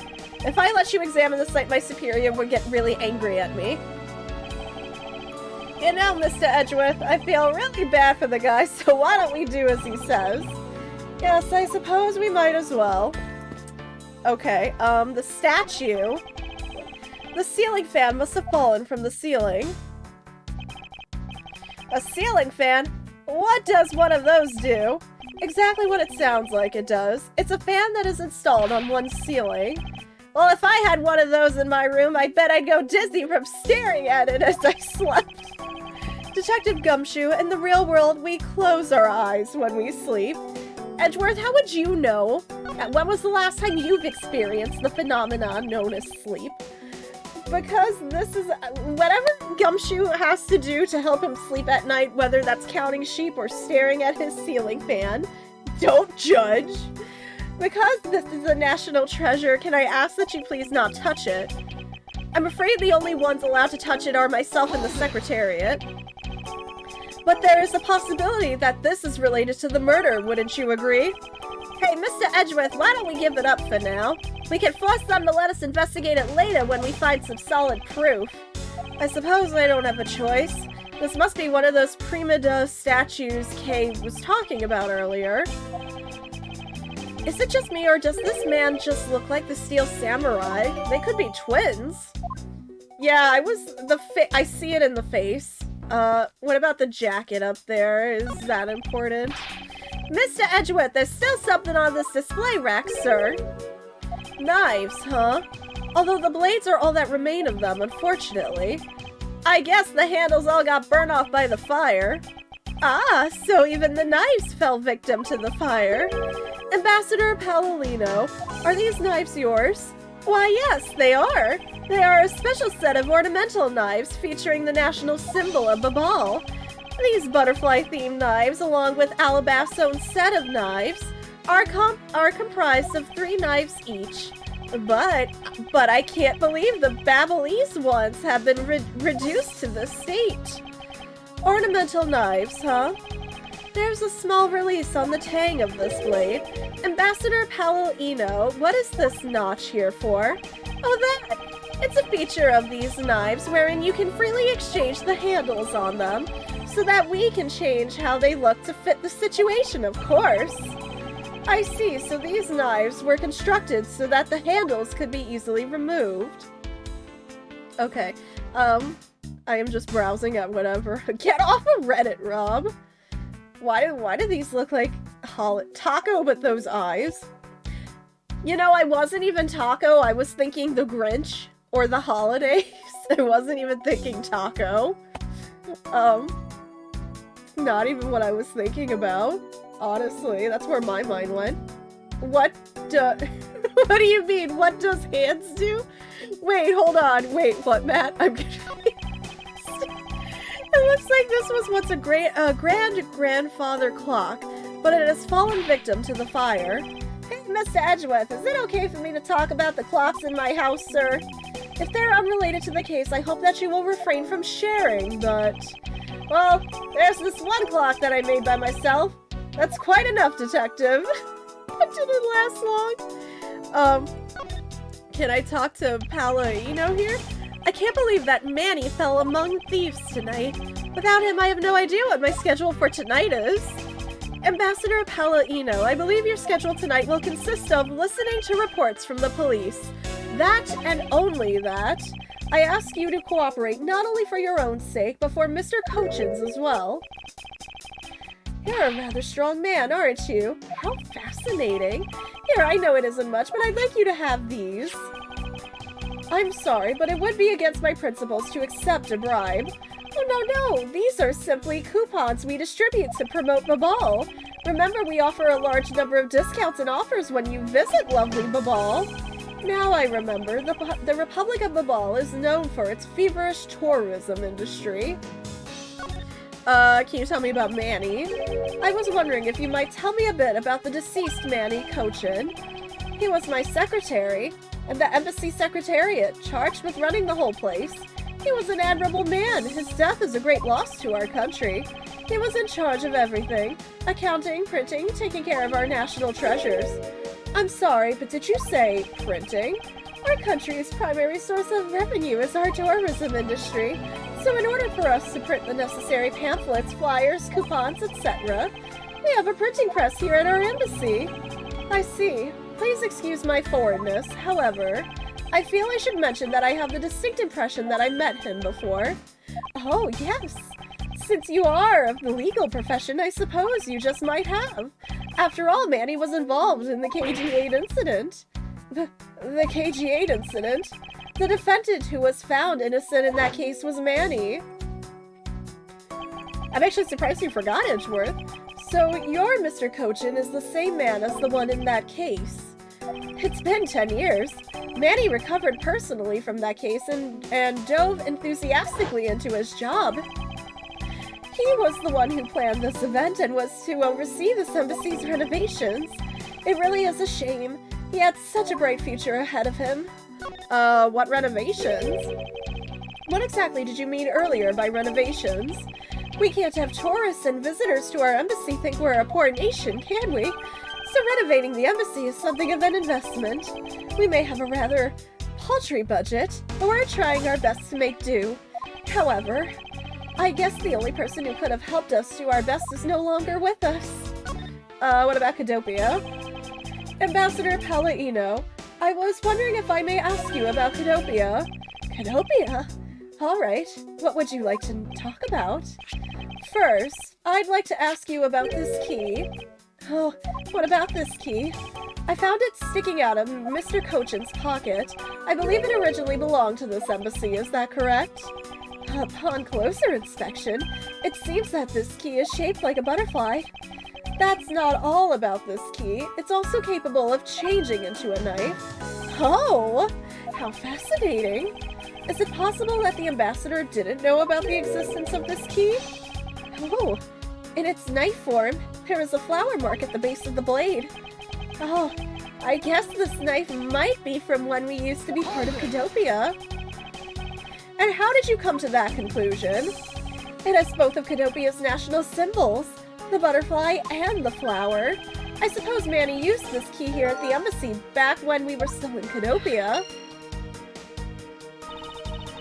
Ambassador Palladino, this key was stolen from the Cadopian embassy 7 years ago by Callisto Yu, otherwise known as the Great Thief Yatagarasu. Oh, really?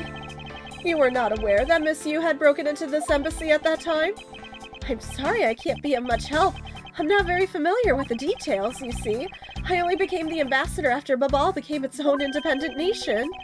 But if Manny were still alive, he would probably know about what had happened back then. Mr. Cochin and Miss Yu knew each other 7 years ago, but that doesn't explain why I found the Yatagarasu's key here in the present. Alright, so he's got nothing else on him. Let me see. Is that just Beavis and Butthead? Over Pikachu and Charmander? Yeah, those faces belong on those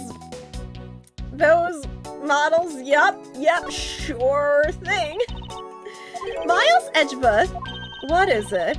let me tell you something. You are currently my subordinate, and if you wish to convince everyone else of that, you will speak to me with respect. What's with the giddy glint in her eyes? I don't think that will really be necessary, Franziska. Oh, really? Well, it doesn't matter. It doesn't change the fact that you are still under me. I thought Franziska was flying around the world in pursuit of the smuggling case. So then why is she here at this embassy? Oh, that gave me logic. The murder. I was investigating at the Alabastian embassy when I got wind of this mess. Ah, that's right. The Yatagarasu was due to appear at that embassy as well. Yes, but the difference is that we didn't have a fire over there. Although there was an incident in the Alabastian embassy as well. But I left Agent Lang in charge of that case and came over to the Babalese embassy. So Agent Lang is here as well, huh? I see you've met. Well, he's in the Alabastian embassy acting as bodyguard for the Ambassador Alba. However, he seems to have a different reason for being there. And I want to know that reason. So the suspect in the murder that occurred in this office is that little girl, I see. Is she perhaps trying to be the Yatagarasu? Kay would never harm a soul, sir. Kay? You remember, do you not? About the case we investigated together 7 years ago? That girl is the daughter of the victim in that case, Mr. Faraday. So she's that feisty little girl. Kay has been on the trail of the Yatagarasu, which is how she ended up here, looking for the one who took her father's life. I see. Kay's trying so hard, but you know what? The Yatagarasu just keeps on tricking us all. How so? The Yatagarasu sent a calling card saying, I will be there to steal your dirtiest secret. But all we've had is an arson and a murder. The lab boys are going in circles. You know what this is, sirs. It's a breach of contract and it's going on the rap sheet.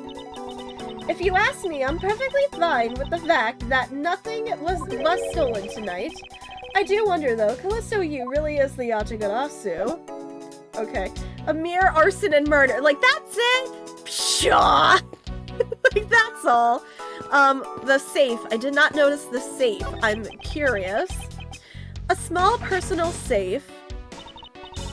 This was Mr. Cochin's office, so perhaps he stored his most important documents in here. Of course it's locked. It appears we won't be able to open it without the key. Of course. Of course we can't. I am not even going to comment on the placement of that tattoo. I'm just going to think this person just really likes cows. Also, I feel like a tattoo around your belly button is probably painful. Actually, I'm just, like, really curious. Where's the tattoo pain chart? I'm actually looking it up because I'm, like, just really curious. As somebody with, like, tattoos, but not anywhere on my stomach, because I think that's, like, a pretty big, pain spot, as far as I know. Tattoo pain chart. Oh, apparently it's not. At least it's, it depends. It looks like it's just above least painful. I get... Oh, no, wait, I see a different chart. Around your belly button is definitely... So hold the phone. So around your belly button is definitely a very painful spot, and when you get away from it, it goes to just above least painful. Okay. I was legit curious. I was legit curious about that.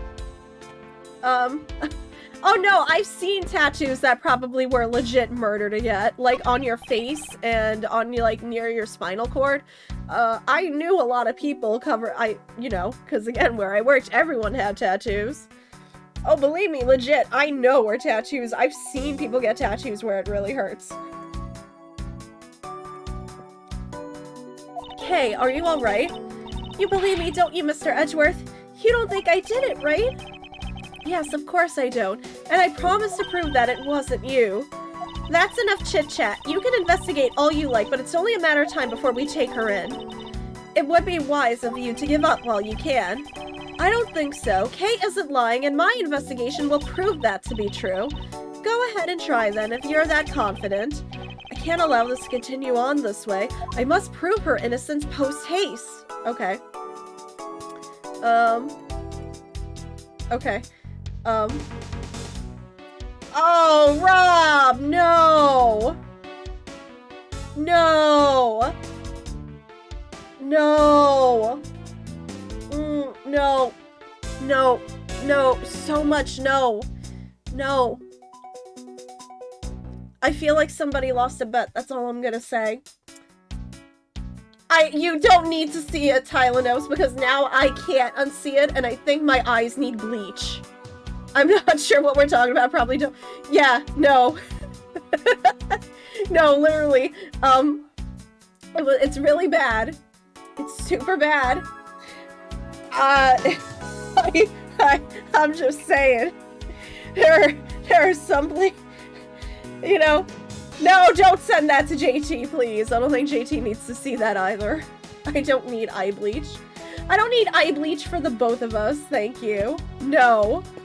Also, I don't think I can call JT in. I think JT is in a game with Heather, or friends. I don't think I can call JT in. Logic? What do I have on me at the moment? Motif on the knife handle, lock safe, Francisca's return, stealing of secret, key used at the embassy. So we've got, I'm accidentally, like, pulling things up. Okay. So we've got a few things. So the key was stolen from the Canopian embassy 7 years ago by the Yatagarasu. Why is she here when she was supposed to be overseas for the smuggling? The card warned the Yatagarasu will reveal the embassy's dirtiest secret. Is it because they're involved with the smuggling? The lock safe can't be opened without a key. So these two? I'm assuming these two are connected. Lock safe, key used at the embassy. I feel like those two might be obvious. Yes. We know for a fact that the Yatagarasu's key was used at this embassy. Furthermore, we found it in the victim, Mr. Cochin's pocket, which leads me to think that perhaps it is the key to the personal safe in this office. Good thinking, sir. Let's go try it out. I don't think it's gonna be that easy, is it? It appears I was correct. Never mind. The key that was left to us in the victim's pocket, it literally turned out to be the key to the next piece of the truth. Eye bleach kitten. Oh, Chris, I love you. Thank you. Let me see. Aww. Hold the phone. Oh my gosh. Luna still makes those meows like a kitten. Oh, this is the perfect eye bleach. Thank you. I needed that so badly. Thank you so much. Okay. I'm gonna stop crying now. What do we have here?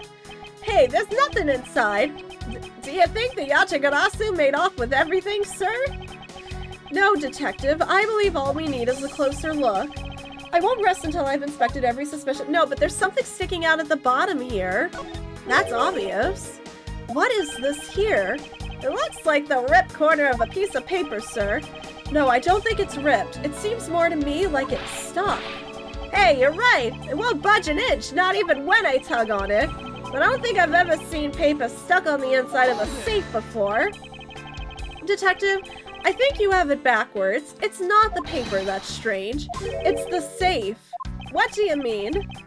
What I mean is that the secret to this safe is it has 2 compartments. It's completely empty. It has a crack here. I don't know. Hold on, I gotta pull this up.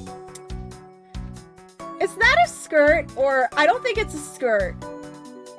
I think that might probably be a sweater or something just wrapped around, you know, like when you wrap like a sweater arms around your waist or something. But that makes sense actually. But yeah, no, I don't think the person thought about how it looks when you move it from your back to around your waist. But I think that's what's going on here. Like, I don't think that was intentional, to be honest. Okay. I got it. Sorry, I'm like really thirsty here. Okay. How about, oh no. I get to judge a wedding dress? I can't say because I can't even see the front of the dress. But, like, what's the point of that hanging off the back? I don't know. I said we're not talking about Link's hair. I made that statement and we're not talking about Link's hair. So it has 2 compartments, it's completely empty, or it has a crack there. No, it's not completely empty. We can tell from looking at it, it's not completely empty. I can easily write that one off. But it's complete, so we have, then it has 2 compartments, it has a crack there. I didn't see a crack, unless I'm missing something. So I think it has 2 compartments. If I'm wrong, then I missed a crack. But I'm pretty sure it's not completely empty. Even just eyeballing it, you can see that the inside is a bit too shallow. Furthermore, with the unnatural way the paper is stuck at the back of the safe, I'd say that there is an extra bit of space behind the back wall of this safe. In other words, this safe has a second compartment. What? I suppose that you are correct in asserting that the paper is stuck in an unnatural manner. However, if what you say is correct and there is a second compartment, how do we go about opening the door to it then? As you can see, there is no other lock or keyhole in sight. Actually, there is one more spot of interest to me on this safe. Oh, yes, and I believe that spot is the keyhole to our mystery second lock. The safe and its locks. Alright then, since you are so sure of yourself, show me how you deduced your answer. Oh, can I even do that right now? I'm gonna examine first. There's a hole here, sir! It's a little too oddly shaped for a latch hole. Wow, that's a funny shape for a latch hole, huh? It's shaped kinda like a star, don't you think? Detective, I would hardly call that shape a star. There must be some reason for this hole. Well, there's gotta be some reason why this hole's shaped so weirdly, you know? Am I overthinking this? I don't think so. Maybe I'm overthinking things. Nah, there's no way I could ever do that. Detective Gumshoe, could you please be quiet for a second? You're frightening me. We're on the same wavelength. It's a little creepy. Hi, how are you? How has your night been?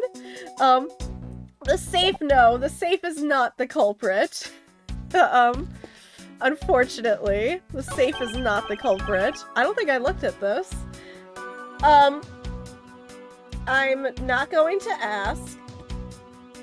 That's supposed to say Jim Hare don't care.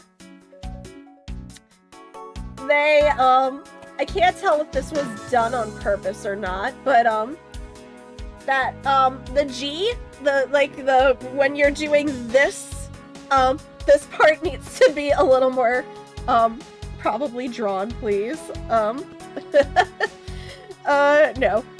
Hey, it's another butterfly! I believe it is the symbol of the Republic of the Ball. I didn't realize I was missing that. A drawing this big on the wall of an embassy. It definitely conveys a sense of overwhelming patriotism. Well, I've got a lot of patriotism too, sir.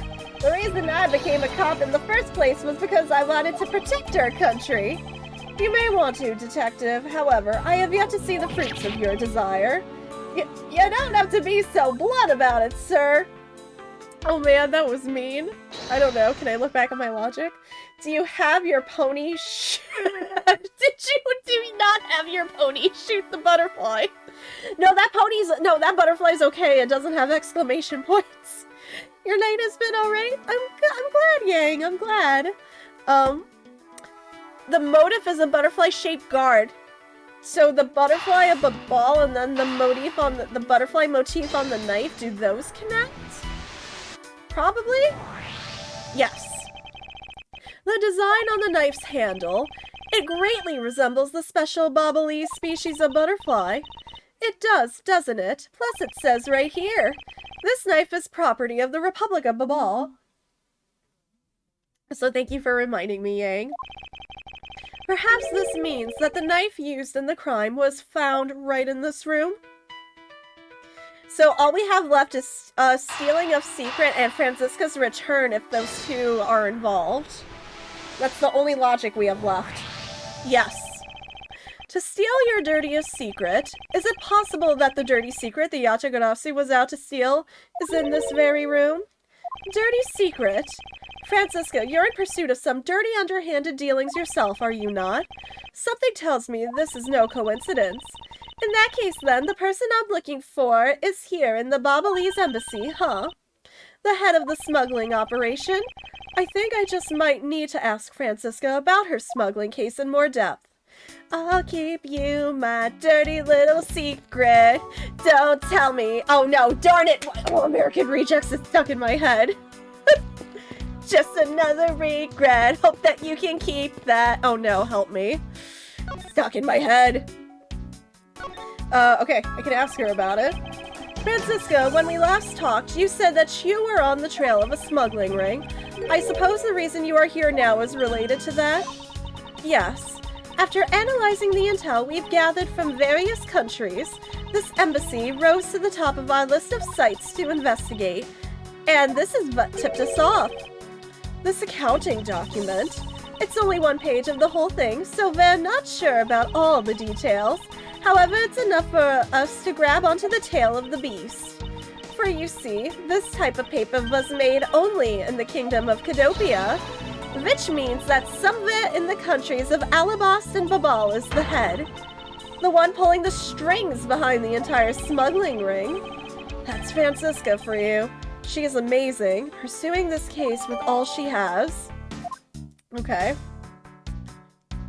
So that was it for that. Okay, there's still stuff I'm missing. Time for just plain frustrating clothing fail. Oh god, that is frustrating. I was about to ask you what was wrong with this. And then I noticed why. That should be on clearance right there. Either that should be on clearance or they should have sent that back to warehouse. Because, I think that just should have been straight sent back. Because that looks like a big old manufacturing error. Oh no. You're also getting a little further in Rune Factory 5. Without spoilers, Yang, because I'm trying to compare, but I just one of the bachelors just moved into town. Like, I think my second bachelor option just moved in. I think he's the second option, if I'm counting. But that's kind of where I'm roughly at in the game. You're just past the first dungeon a little. Okay, so I'm further. Okay. I admit, I'm kind of blazing through these dungeons, probably not as fast as the game wants me to, because I'm near towards the end of my first spring in the game, and, I've already gone through, like, first dungeon, second dungeon, third dungeon. I think I just got past the fourth dungeon, so I'm just kind of, like, breezing through these, I think, a little bit too. I think my Rune Factory 4 muscle memory's kicking in. Your goal is to get the fridge first. I think the fridge was, like, the second thing I got, too, because I'm like, what am I gonna do with all these, like, potatoes, turnips, and pumpkins that I have? I can't really carry all of these. But yeah, no, I was kind of like, oh, wait, okay. Okay, I left that up there. Yeah, I know, once you played Rune Factory 4, man, so many good times with that game. I think I didn't finish looking at the safe, right? I think that's probably it. I already used the key on here, but can I use the key again? Did the key have a star shape to it? I don't remember. To any of the evidence that I hold, let me look at... Oh, right, I only have one tab of the Yatagarasu key, I think. I feel like I'm just presenting it twice. Okay. Doesn't the shape of this keyhole remind you of something, Francisca? The shape, it does look very familiar. However, I believe it's simply a latch hole for the safe's lock mechanism. It's just for keeping the door shut, nothing more. Is that so? The person who used this safe, Mr. Cochin made sure this safe had 2 compartments in order to hide something. Do you honestly think someone like that would allow the keyhole to the hidden half to look so obviously like a keyhole that even the average person could figure out? You can't be serious. Are you saying that this hole is the keyhole to the hidden compartment of the safe? That's precisely what I'm saying. And I will prove to you right now that the Yatagarasu's key is the key that will open it. The Yatagarasu's key? Miles Edgeworth, this had better be a very bad joke. Sorry, but this is no joke. The Yatagarasu's key is the very key that will open the second compartment of the safe. We know that this key opens the first compartment of the safe, but the keyhole you're talking about is of an entirely different shape than that of the key. Oh, I actually have to look at it. Okay, hold on, let me see what you sent, Rob. Oh, why can't I pull up Firefox? What the heck? Hold the phone. Why can't I pull it up? Hello? Hello? Hold on, I'm gonna Control-Alt-Delete. I don't know why I can't see it. There I go. What happened to my Firefox? Oh no, what happened to my internet? Is Stream dead? Did I kill Stream? New tab? Hold the phone. I think that's what I might... Do I have to open up a completely different? Yes, I do. I don't know what happened to the other one. Hold the phone. Hold the phone. I got it! Sorry, I got it! Oh, that was scary. Okay. Let me close out of everything else. Okay, hi, I can see. Okay, stream is here, okay. Are those like leggings? I mean, I can't tell. Also, I can't like scroll up again. I'm being prevented right now from scrolling up, so I can't see anymore.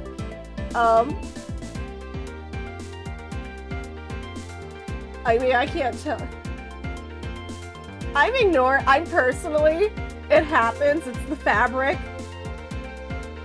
It's where the fabric cuts off, but I actually like the flowers. Personally, I don't know, cottagecore all over again. I can see again. Okay. Well, cause it's on Firefox, it's going to be hot. If my computer is hot, we're having issues that are not good. What exactly they wanted me to, the star shape?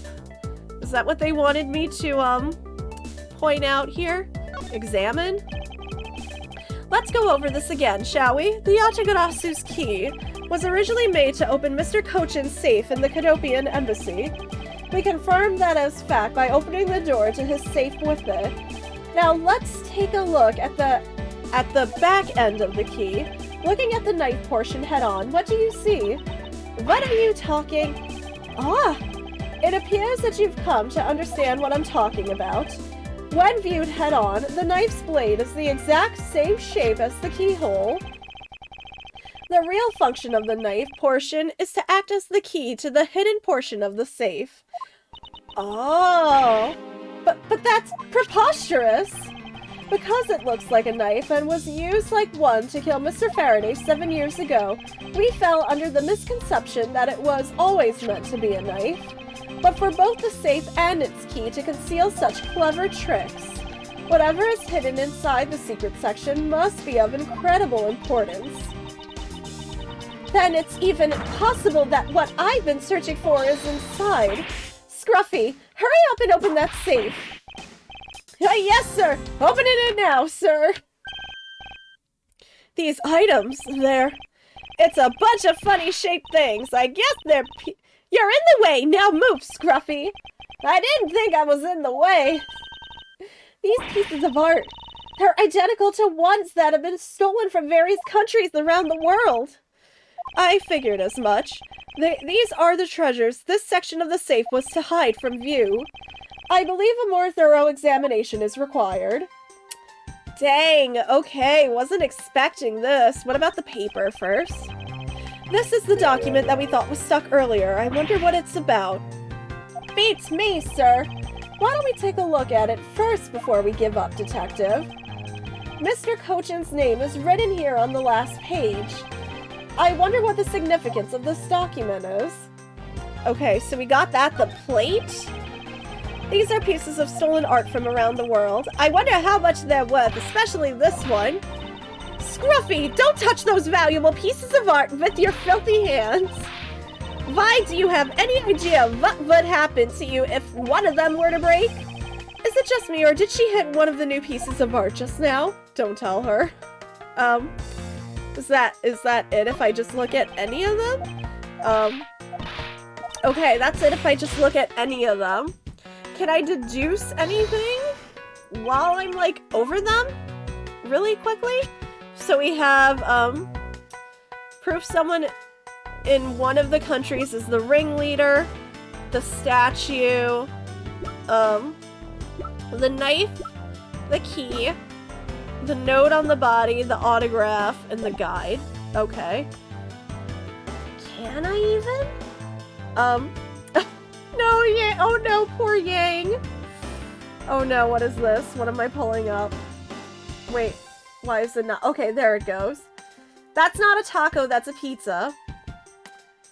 That's a pizza. That is a completely different food object.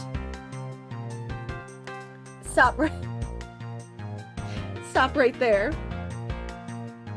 No. No. No. It's not a taco. That is not a taco. I'm pulling it up again. That's a pizza.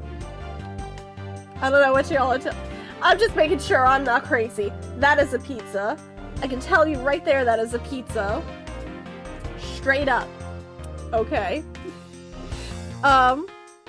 Nothing for that, but maybe the paper. So nothing for the art, maybe for the paper? I think. Because I have the paper document. Take a good look at these documents, Francisca. It says that there are 3 pages in total, and yet there are only 2 here. Correct. Now take a look at the smuggling activity document in your possession. Tell me, is it not possible that your page was taken from this set of 3? Well, it certainly looks that way. By putting our multi-part puzzle together, we seem to have arrived at an answer. And it seems that you have now found what you were looking for.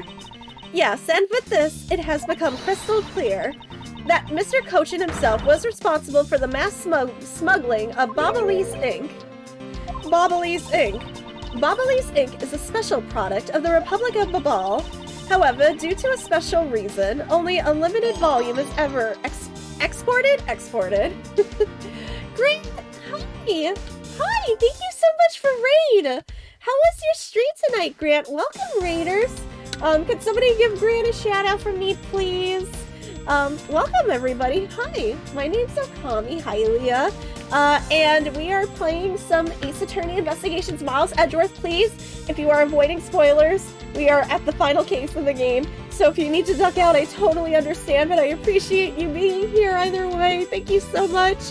Grant, where are you in Skyward Sword? Do not mention Link's hair. Do not mention Link's hair, actually. Exactly. Correct. However, due to a special reason, only a limited volume is ever exported. No, I'm reading what you said. No, I'm reading what you said. That doesn't count. No, you did not win. I read what you said. That does not count. You're in the Lanayru Sea Sand. Ooh, literally one of my favorite areas. You're just getting into the pirate stronghold. You're like literally in one of legit my favorite areas of the game. No take backsies. No, because I was reading what you said, Tylanos. That doesn't count. And that reason is, that's classified. It's on a need-to-know basis, and you don't need to know. In any case, it seems that the head of the smuggling ring was our victim, Mr. Manny Cochin. His base was in an embassy, thus it was hard for both our country and his to interfere, making it the ideal conditions under which to run a smuggling operation. But it's so frustrating. I lost the person I was to rain judgment down upon with my whip of justice. Well, even if he is dead, we still have a responsibility to look into his misdeeds. You expect me to whip a dead man? Well, I'm not interested. Francisca, you must know. A body has been discovered. After a We haven't certain seen amount it yet. of time, We're not which you at may the use screen. however you like, the class trial will begin. There is a dead body, but you're not seeing it right at the screen. that Manny Cochin was the suspect in the KG-8 incident? Of course I know. On top of being the head of the smuggling ring, there is the matter of what really happened in that case that needs to be resolved. Investigation complete. We did pretty good on that one. I don't think we got anything wrong. Are you done investigating? You realize now, don't you, that this girl is the only one it could be? Now come along quietly, Yatagarasu, K. Faraday. You are under arrest for the murder of Manny Cochin. Mr. Edgeworth? Please, you have to believe me, I didn't do it. I chased the fake Yatagarasu in here, and he was already... You have the right to remain silent. Anything you say can and will be used against you. I'd like to help you reduce the number of mistaken arrests Interpol makes. Oh, that's kind of a sick burn right there. What is that supposed to mean? I believe I told you that Kay Faraday is not the culprit of this crime. Very well. I suppose I have no choice. I'll show you just how foolish your claims are. Are you okay? Why arrest Kay? Even your police confirmed that the Yatagarasu infiltrated the Babalese embassy tonight. Utilizing the confusion caused by the fire, the Yatagarasu snuck into this embassy. Furthermore, this girl claims to be the Yatagarasu, and most importantly, other than her, there was no one else in here with the body. Rip JT. I don't even know what happened, but rip JT. Your reason for suspecting Kay is because you think she is the Yatagarasu? Exactly. But it isn't just me. She calls herself the Yatagarasu. Look, how many times do I have to tell you? I was only out to capture the fake Yatagarasu. Imposter or not, it matters not. A Yatagarasu is a Yatagarasu. Very well, then I shall prove that Kay is not the Yatagarasu who killed Mr. Manny Cochin. Go ahead and try. Show me what the prosecutors of this country are made of. What top... Oh, I just realized what top Okami has on? Wait, what? Oh, you mean my tank top? No. We were talking about it earlier because Mia and Twin were like, oh, we have the same exact tank top. But yeah, no, it's like so super oversized, but it's super comfy. And I had to because we're talking about, let's talk, you know, Anuma came out with that swanky haircut. The kids say swanky, right? With that suave haircut. And he was just like, hey, y'all. We're here, we're kicking. Just hang on tight. And it's coming. And he looked really suave while doing it. So even your police confirmed that the Yatagarasu infiltrated the Babalese embassy. Utilizing the confusion caused by the fire, the Yatagarasu snuck into the embassy. Furthermore, this girl claims to be the Yatagarasu, and most importantly, other than her, there was no one else in here with the body. Swag Okami Hylia. So Agent Shenna suspects Kay of murder simply because Kay is the Yatagarasu.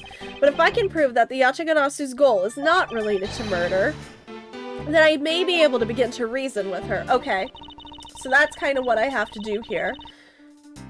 Okay. Oh no. Swank Okami Hylia. Okay. There was something I wanted to ask her.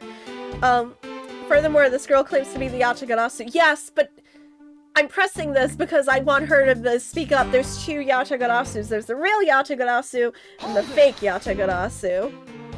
If we can convince her. Just because she calls herself that, it doesn't prove that she is a killer. No, but it does give her a motive. The Yatagarasu sent a card saying, I will be there to steal your dirtiest secret. Furthermore, there are documents pertaining to some smuggling activity in this room. She obviously wanted to steal them, so she killed Mr. Cochin for the key. I see. Her logic is very sound. I expected nothing less of Agent Lang's secretary. However, that statement just now didn't sound right. It might just be the opening I need. Okay. She wanted to steal documents related to the smuggling, so she killed Manny Cochin for it, which she didn't want to. she would have needed the key. She would have needed the key to steal the documents. She didn't have the... She didn't even have it, and that was, I think I'm supposed to present the key. I hope it doesn't hurt that I present the key, but I think I'm supposed to present it, because that was the only way to get to the safe with the documents related to the smuggling. Yes, you do hear screaming in the background. JT just died again. Agent Shinna, I regret to inform you, but there is a flaw in your logic. Even if you claim... Game update! Genshin Impact 2.6 is here! Let's go! Even if you claim that she is the killer and the Yatagarasu, I am certain that securing the smuggling documents is not the motive behind the murder. Gosh dang it. The key to the safe in this room was found on Mr. Kochin's body. Furthermore, the Yatagarasu would not be so stupid as to leave without the documents. By the simple fact that the documents were still in the safe when we looked, it's obvious that the killer's target was not the safe at all. Then perhaps she didn't know that Mr. Kochin had the key on him. If that's the case, then why would she have needed to kill him? Because I can think of no reason for her to kill him if she had not known that fact. Need reason. All of this is simply our conjecturing after the fact. It's entirely possible that she accidentally killed him when she was sneaking in. Perhaps she didn't notice the safe second compartment before returning the key. Ugh. Did JT just Wilhelm scream?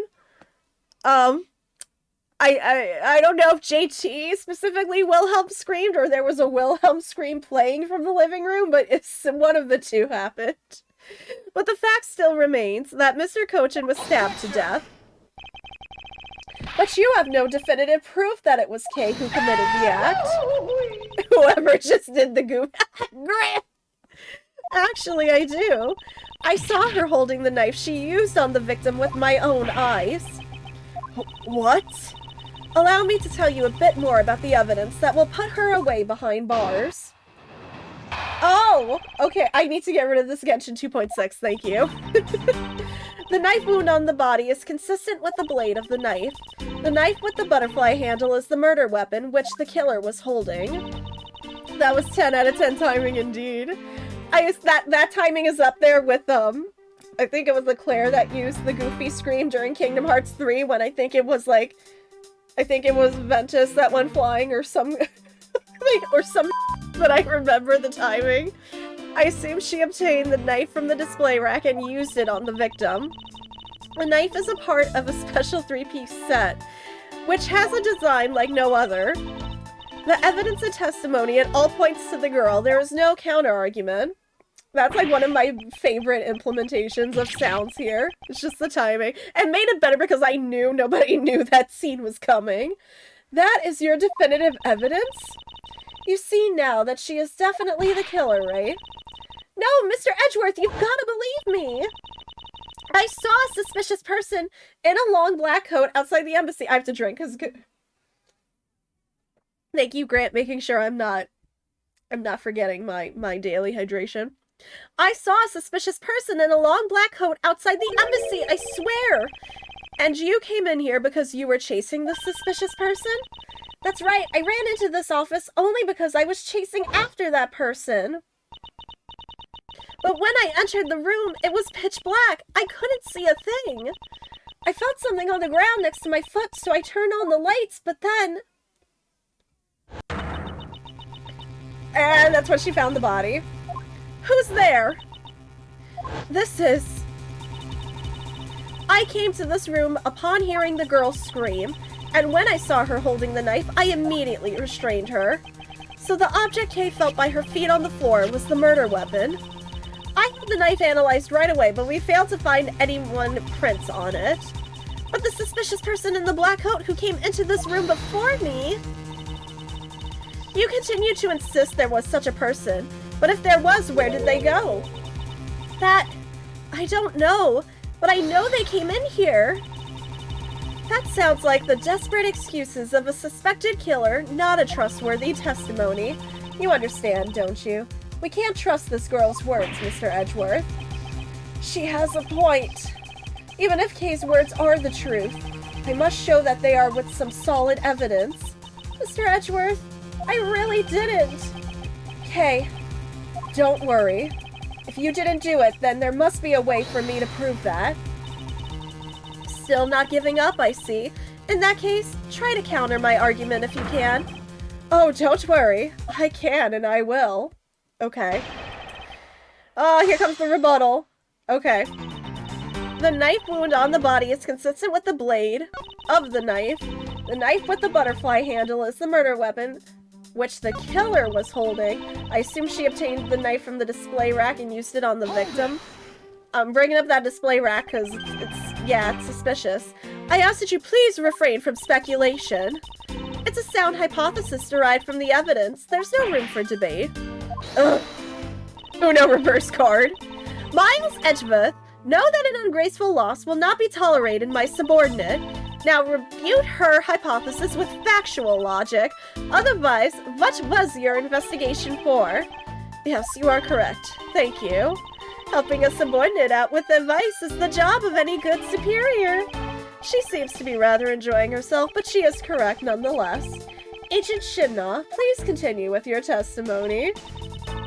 Is it weird I kind of found that, is it weird I kind of found that exchange just a little bit, like a little, like brother-sister kind of moment, and that was really cute. I don't know, I really liked it.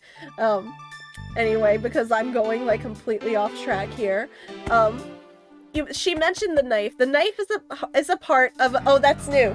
The knife is a part of a special 3-piece set, which has a design like no other. Is it the same design that's on, the Bobalese knife that we have? Even you can't talk your way out of the contradiction this piece of evidence points out. It still has the handle. I guess not. I knew it. Because I don't need to talk my way out of it. But it's... I don't like to waste time delving into subjects that don't warrant a response. No? Am I wrong? It appears... Oh, okay. I was wrong. I was mistaken. The knife is a part of a special 3-piece set which has a design like no other.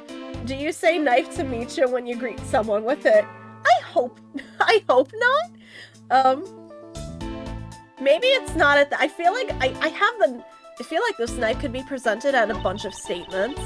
The evidence and testimony all points to the girl. There was no counter-argument. Okay. Agent Shina's proof is the Babalese knife that Kay was allegedly holding. So, how are you going to prove that Kay didn't do it, sir? If Agent Shina wants to suspect Kay merely because Kay was the only one here, then I must show with evidence that Kay couldn't have committed the murder. But do you have such evidence, sir? Yes, there is one piece of evidence that seems very unnatural to me. Lucas Jetty gifted a tier 1 sub to Knife to meet you.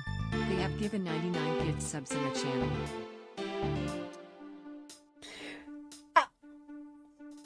Thank goodness! When a username like that comes into chat, you think that's literally their username? It's the same way they say hi in a chat.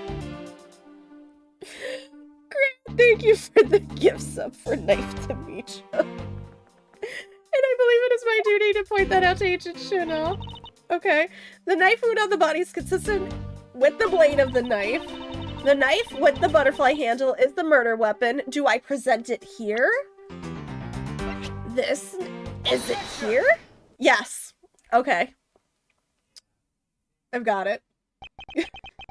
So the murder weapon was the knife with the butterfly design on it. But is that really the truth? What are you getting at? I'd like for you to take a look at this. There is blood on the blade, and yet there's not a speck of blood on the handle. This signifies that at the time of the crime, a different handle was attached to this blade. The knife that Kay was holding had its handle switched and was in fact not the real murder weapon. It wasn't the real murder weapon. The knife can be taken apart. Shall we give it a go? The users that have been gifted a sub. Where am I? That's me anytime I get a gift sub on Twitch. I'm like, wait, who? What? When? Was I asleep? As you can see, the Bobalese knife has now been disassembled into 2 parts. The killer must have pulled the murder weapon out of the victim's body. No, dang it, no users with the name about how Maya is a murderer. Were you looking? Why would anyone? Stop, she's not the murderer. Hi, Deku. Deku! Chris, Uncle Chris spent points earlier. Would you like some before your sister wakes up and takes the rest? There, he's got him finally. Go, take him before she comes down. She's coming. Yeah, there he goes. Shows like she's coming. No, let him eat the rest. Thank you. The killer must have pulled the murder weapon out of the victim's body and proceeded to swap the knife's original handle with this butterfly one. It was all to create the illusion that Mr. Kochin was killed with the butterfly-themed knife. Ugh. It's just the way she just... Oh gosh, I don't know. That seemed like she got some G-force or something kicked in. This should clear up any and all suspicions surrounding Kay. Tonight on Ace Attorney, a crossover with an indie game. Welcome to Game Baba Miss you. Thank you for the 70 biddies, Rob. Oh my gosh. Your argument isn't airtight yet. How so? It's possible that the girl herself is the one who switched the handles. Don't be ridiculous. For what purpose would she do such a thing? I don't care to know how a criminal thinks. The way they view the world is beyond the comprehension of a normal person like myself. Therefore, I wouldn't put anything past them, no matter how odd it may seem. The truth is right there in front of you, and this knife will show you the way. You will come to see that Kay is not and could not have been Mr. Kochin's killer. Oh, I gotta look at the knife again? Oh, okay. Examining everywhere. What is this mark on here? It's the mark of a flower. I assume you know what this means. No, not really. Butterflies rest on flowers all the time to drink their sweet nectar. And so they do. However, would this butterfly really drink the nectar of this flower? The answer is clearly not a chance. Now, to prove the relationship between the butterfly and the flower with this. The pamphlet? Not the autograph. The note, no. Stole this 7 years ago. The Babali statue?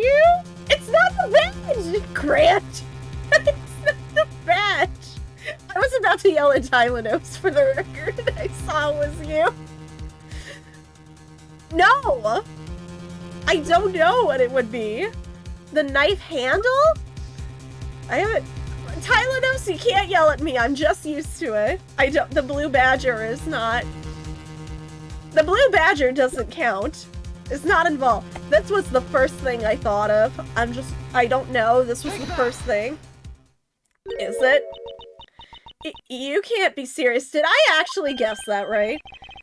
It appears that you've made the connection. The flower on this blade is designed after a certain country's national symbol. That's right, the Kingdom of Alabast. I've been paying attention in history class. In other words, this blade is from one of Alabast's ornamental knives. This part of the knife handle has Babal's national symbol of the butterfly on it. Therefore, it is undeniably Babalese in origin. But as we both know, you can't kill someone with just a knife handle. Incidentally, when exactly did the murder occur again, Agent Shina? After the fire had broken out. That's right, Kay entered the Babalese embassy after the fire had taken place. Furthermore, she had not been to the Alabastian side of the building before. No, she was just threatening. She was gonna climb over the wall to get in front of the guard. On top of that, not a single person passed between the two countries during the fire. Which means that Kay could not have transported an Alabastian object over here. This makes it impossible for her to be the true killer. Nacho! You can't, it's not the badge. No amount of shitting is going to make it sound convincing. Way to go, Mr. Edgeworth, sir! What a great victory! And why is everyone so quiet? Well? Hey, why is everyone so— That's what I'm saying! Why was I on the same wavelength as Gumshoe? I'm happy we got this far and cleared Kay's name. But what worries me now is what will happen next. What is the meaning of this? An Alabastrian knife here? Do you mean, how did this find its way to the Republic of Babal? It didn't just find its way over. Rather, we should focus on how it was smuggled over. You know what? My brain hurts thinking about it while we're just standing around. Thinking while you're on the run? Now that's the way a real great thief operates. Okay. Oh, thanks a bunch, Mr. Edgeworth, for proving me innocent, I mean. You believed in me the whole time, right? Tell me you did. Not really, but... Come on, you didn't have to be shy about it. What? You got something to say? Your argument is still not airtight. Would you care to elaborate? I understand now that the girl didn't commit the murder. However, there is still the possibility that she is the Yatagarasu. Look, how many times do I have to explain it to you? I am the real Yatagarasu. I'm not like that fake one that goes around setting fires, okay?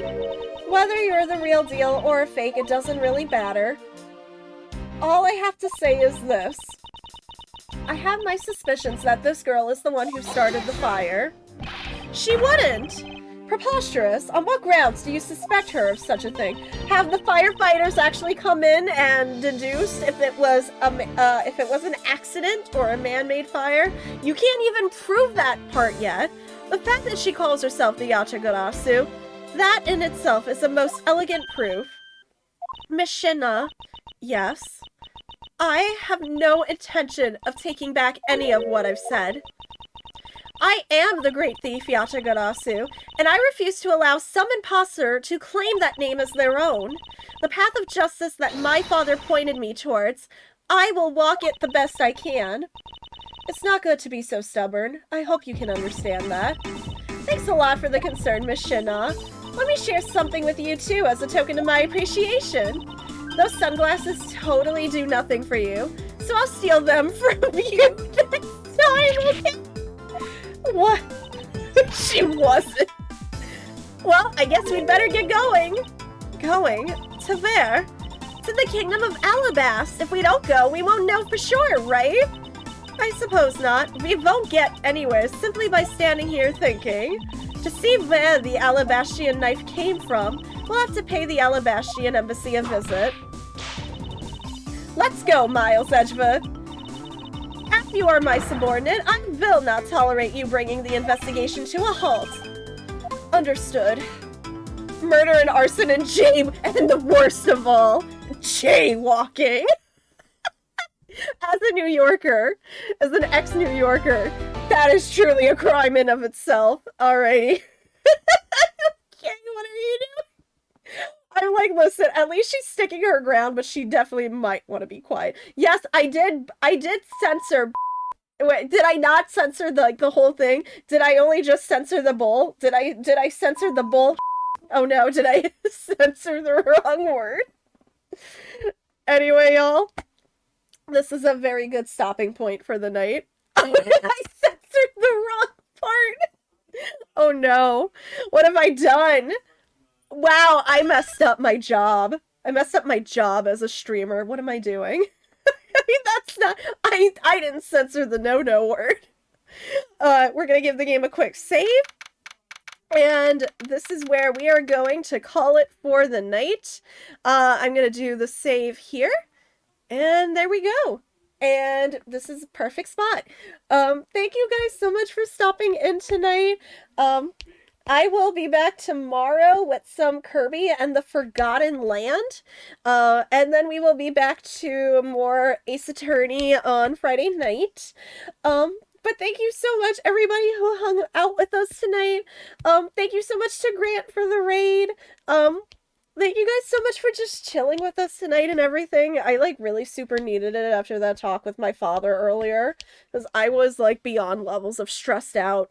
So I knew this was really gonna help, so thank you. Oh boy, April Fool's Ace Attorney. Not gonna lie, Tylenos, I was very half tempted. I knew it was April Fool's this Friday. I was very half tempted to just say we were gonna play Ace Attorney, but then I was gonna be like, surprise, it's Titanic! I was very close. I was super close to being like, surprise, we're playing Titanic Adventure at a Time! Like, just out of nowhere. But I'm like, no, I'm not gonna do it. I'm not gonna be that mean. Will I have anything planned for April Fool's in terms of stream stuff? I need ideas. If we wind up doing anything, if JT winds up pranking me, if somebody just winds up pranking me, please. I am the pranking I am like the spiritual embodiment of Pinkie Pie. I super need somebody to prank me good so I can laugh. It's just another flashback case. This ain't another flashback case. What are you talking about? This has been Edgeworth's crazy weekend. Yeah, no, we're done with the flashback case. But, oh, Titanic is! Yeah, no, Titanic is like way flashback case. Now we're flashback to 1912. Baby, let's just, you know, let's all get caught in a whirlwind of... No, that's not actually what happens in the game. You don't get caught up in the whirlwind. I don't want to say anything because spoilers for a game, for a niche point-and-click game that came out in the 90s. Spoilers how that happens, but you don't want to be that guy. Dakami Dimahylia, the owner of the Dimsdale Dimasnood. It was the iceberg batch. Doug Dimmadome, the Dimsdale, I can't even. Dakami Dimahylia, the owner of the Dimsdale Dimasnood, where we're showing Titanic on ice. That's right. Like, you can give me tickets to see Titanic on ice. I need to stop. Why does the Titanic freaking come up like almost every other stream? I need to stop. Is it because it's almost April? That's probably why. I'm blaming the fact that it's almost April. Anyway. Legos Jenny gifted a tier 1 sub to Doug Dimmadome. They have given 100 gift subs in the channel. Doug Dimmadome. And do I get tickets now to see Crash Nebula on ice? Grant, thank you so much for the gifted sub to Doug Dimmadome, owner of the Dimsdale Dimmadome. I'm gonna run out of air if I keep saying it. Anyway, y'all, I know it's almost 1 a.m. We're gonna go find somebody to hang out with for tonight in a nice, calm raid manner that doesn't involve the Titanic. Gosh darn. Anyway, I don't know. Man, I don't know. Now I really want to play Titanic. What's An happened? anonymous user gifted a tier 1 sub to owner of the Dimsdimmadome. Isn't that just Doug Dimmadome? Isn't that just Doug Dimmadome? Owner of the Dimmadome? Please don't give subs to make it the whole thing, please. There's usernames that actually you put them together like that and they make sense. Anonymous, thank you for the gifts to owner of the Dimsdale. I can't even talk anymore. I'm gonna start wheezing. I can't even talk anymore. Let's go find somebody before Okami starts wheezing live on stream, because I can't. What's the next? A sub to Crash Nebula? Please don't even, because we won't hear it. Ray Doug Dimmadome. I'm not fucking Doug Dimmadome. I don't even know what they're playing. Oh, my sides are actually hurting, please. Anyway. Hi, if you're new here, my name is Okami Dimahylia, owner of the Dimsdale Dimmadome. If you enjoyed your time here tonight on stream, and you think, hey, this is a pretty cool time here, I think I'd have a good time coming back here. Feel free to, you know, drop that follow, you know, so you get notifications when I go live again. And I'm trying really, really super hard to hit this new follower goal of mine for this year, so I super appreciate it. Wow, there's a lot of screaming happening. If you would love to, also feel free, there is the Discord link. Thank you, Stream Elements, for beating me to that. Feel free to join us over there for community, movie nights, and things like that. My personal Twitter's also here for if you just want to see pictures of the cats and whatnot, feel free. And yeah, I have a YouTube account that all the old VODs are slowly being uploaded to. If YouTube is your jam, those are going up there too as well. It's just gonna be under Okami Hylia. I'm sorry. I need to remember to fix something, and that's that link, and I keep forgetting. So yes, it's gonna be our raid message for the night. We're gonna go bring in the love. It's the Okami Guard, and I am just currently seeing who is live tonight. Oh, Cat's live doing Layers of Fear 2. I've never done Layers of Fear 2. I've played Layers of Fear 1 though. Oh, I don't know if I want to, because I do want to stream that at some point. Basics doing Elden Ring. Ooh, Hannah's doing Minish Cap for the first time.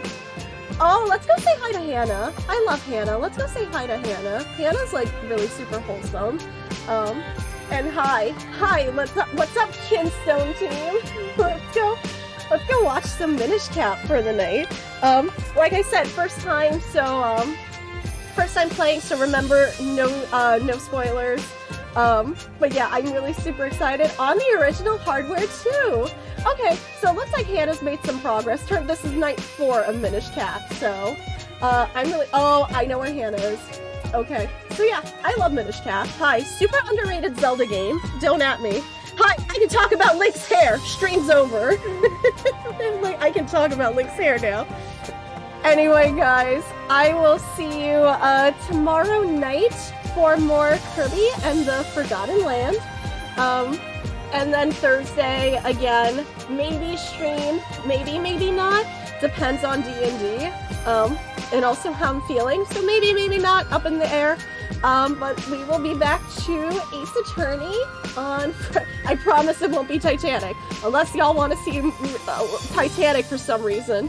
Let me know and I'll buy it. I'll buy it on Steam. It's like $5 or something. Oh lord. Maybe I'll put up a poll. I don't know. Now it's giving me ideas. Maybe I can stream Ace Attorney on Thursday and then we'll do Titanic on Friday. I don't know. I will let you all know. My brain is going in 20 different directions. Give Hannah all my love. Hannah's a super great, wholesome streamer. And I will see you guys tomorrow night for more Poyo, and Gacha, and whatever else. And I'm gonna try some Genshin Impact 2.6 update. And wish me luck as I pull for Ayato, because I'm gonna need it. Have a good night, guys. I love you all. Stay happy, healthy, and safe. Thank you for absolutely everything tonight and hanging out with us. And take care of yourselves. Love you all. Have a good day or night. Bye!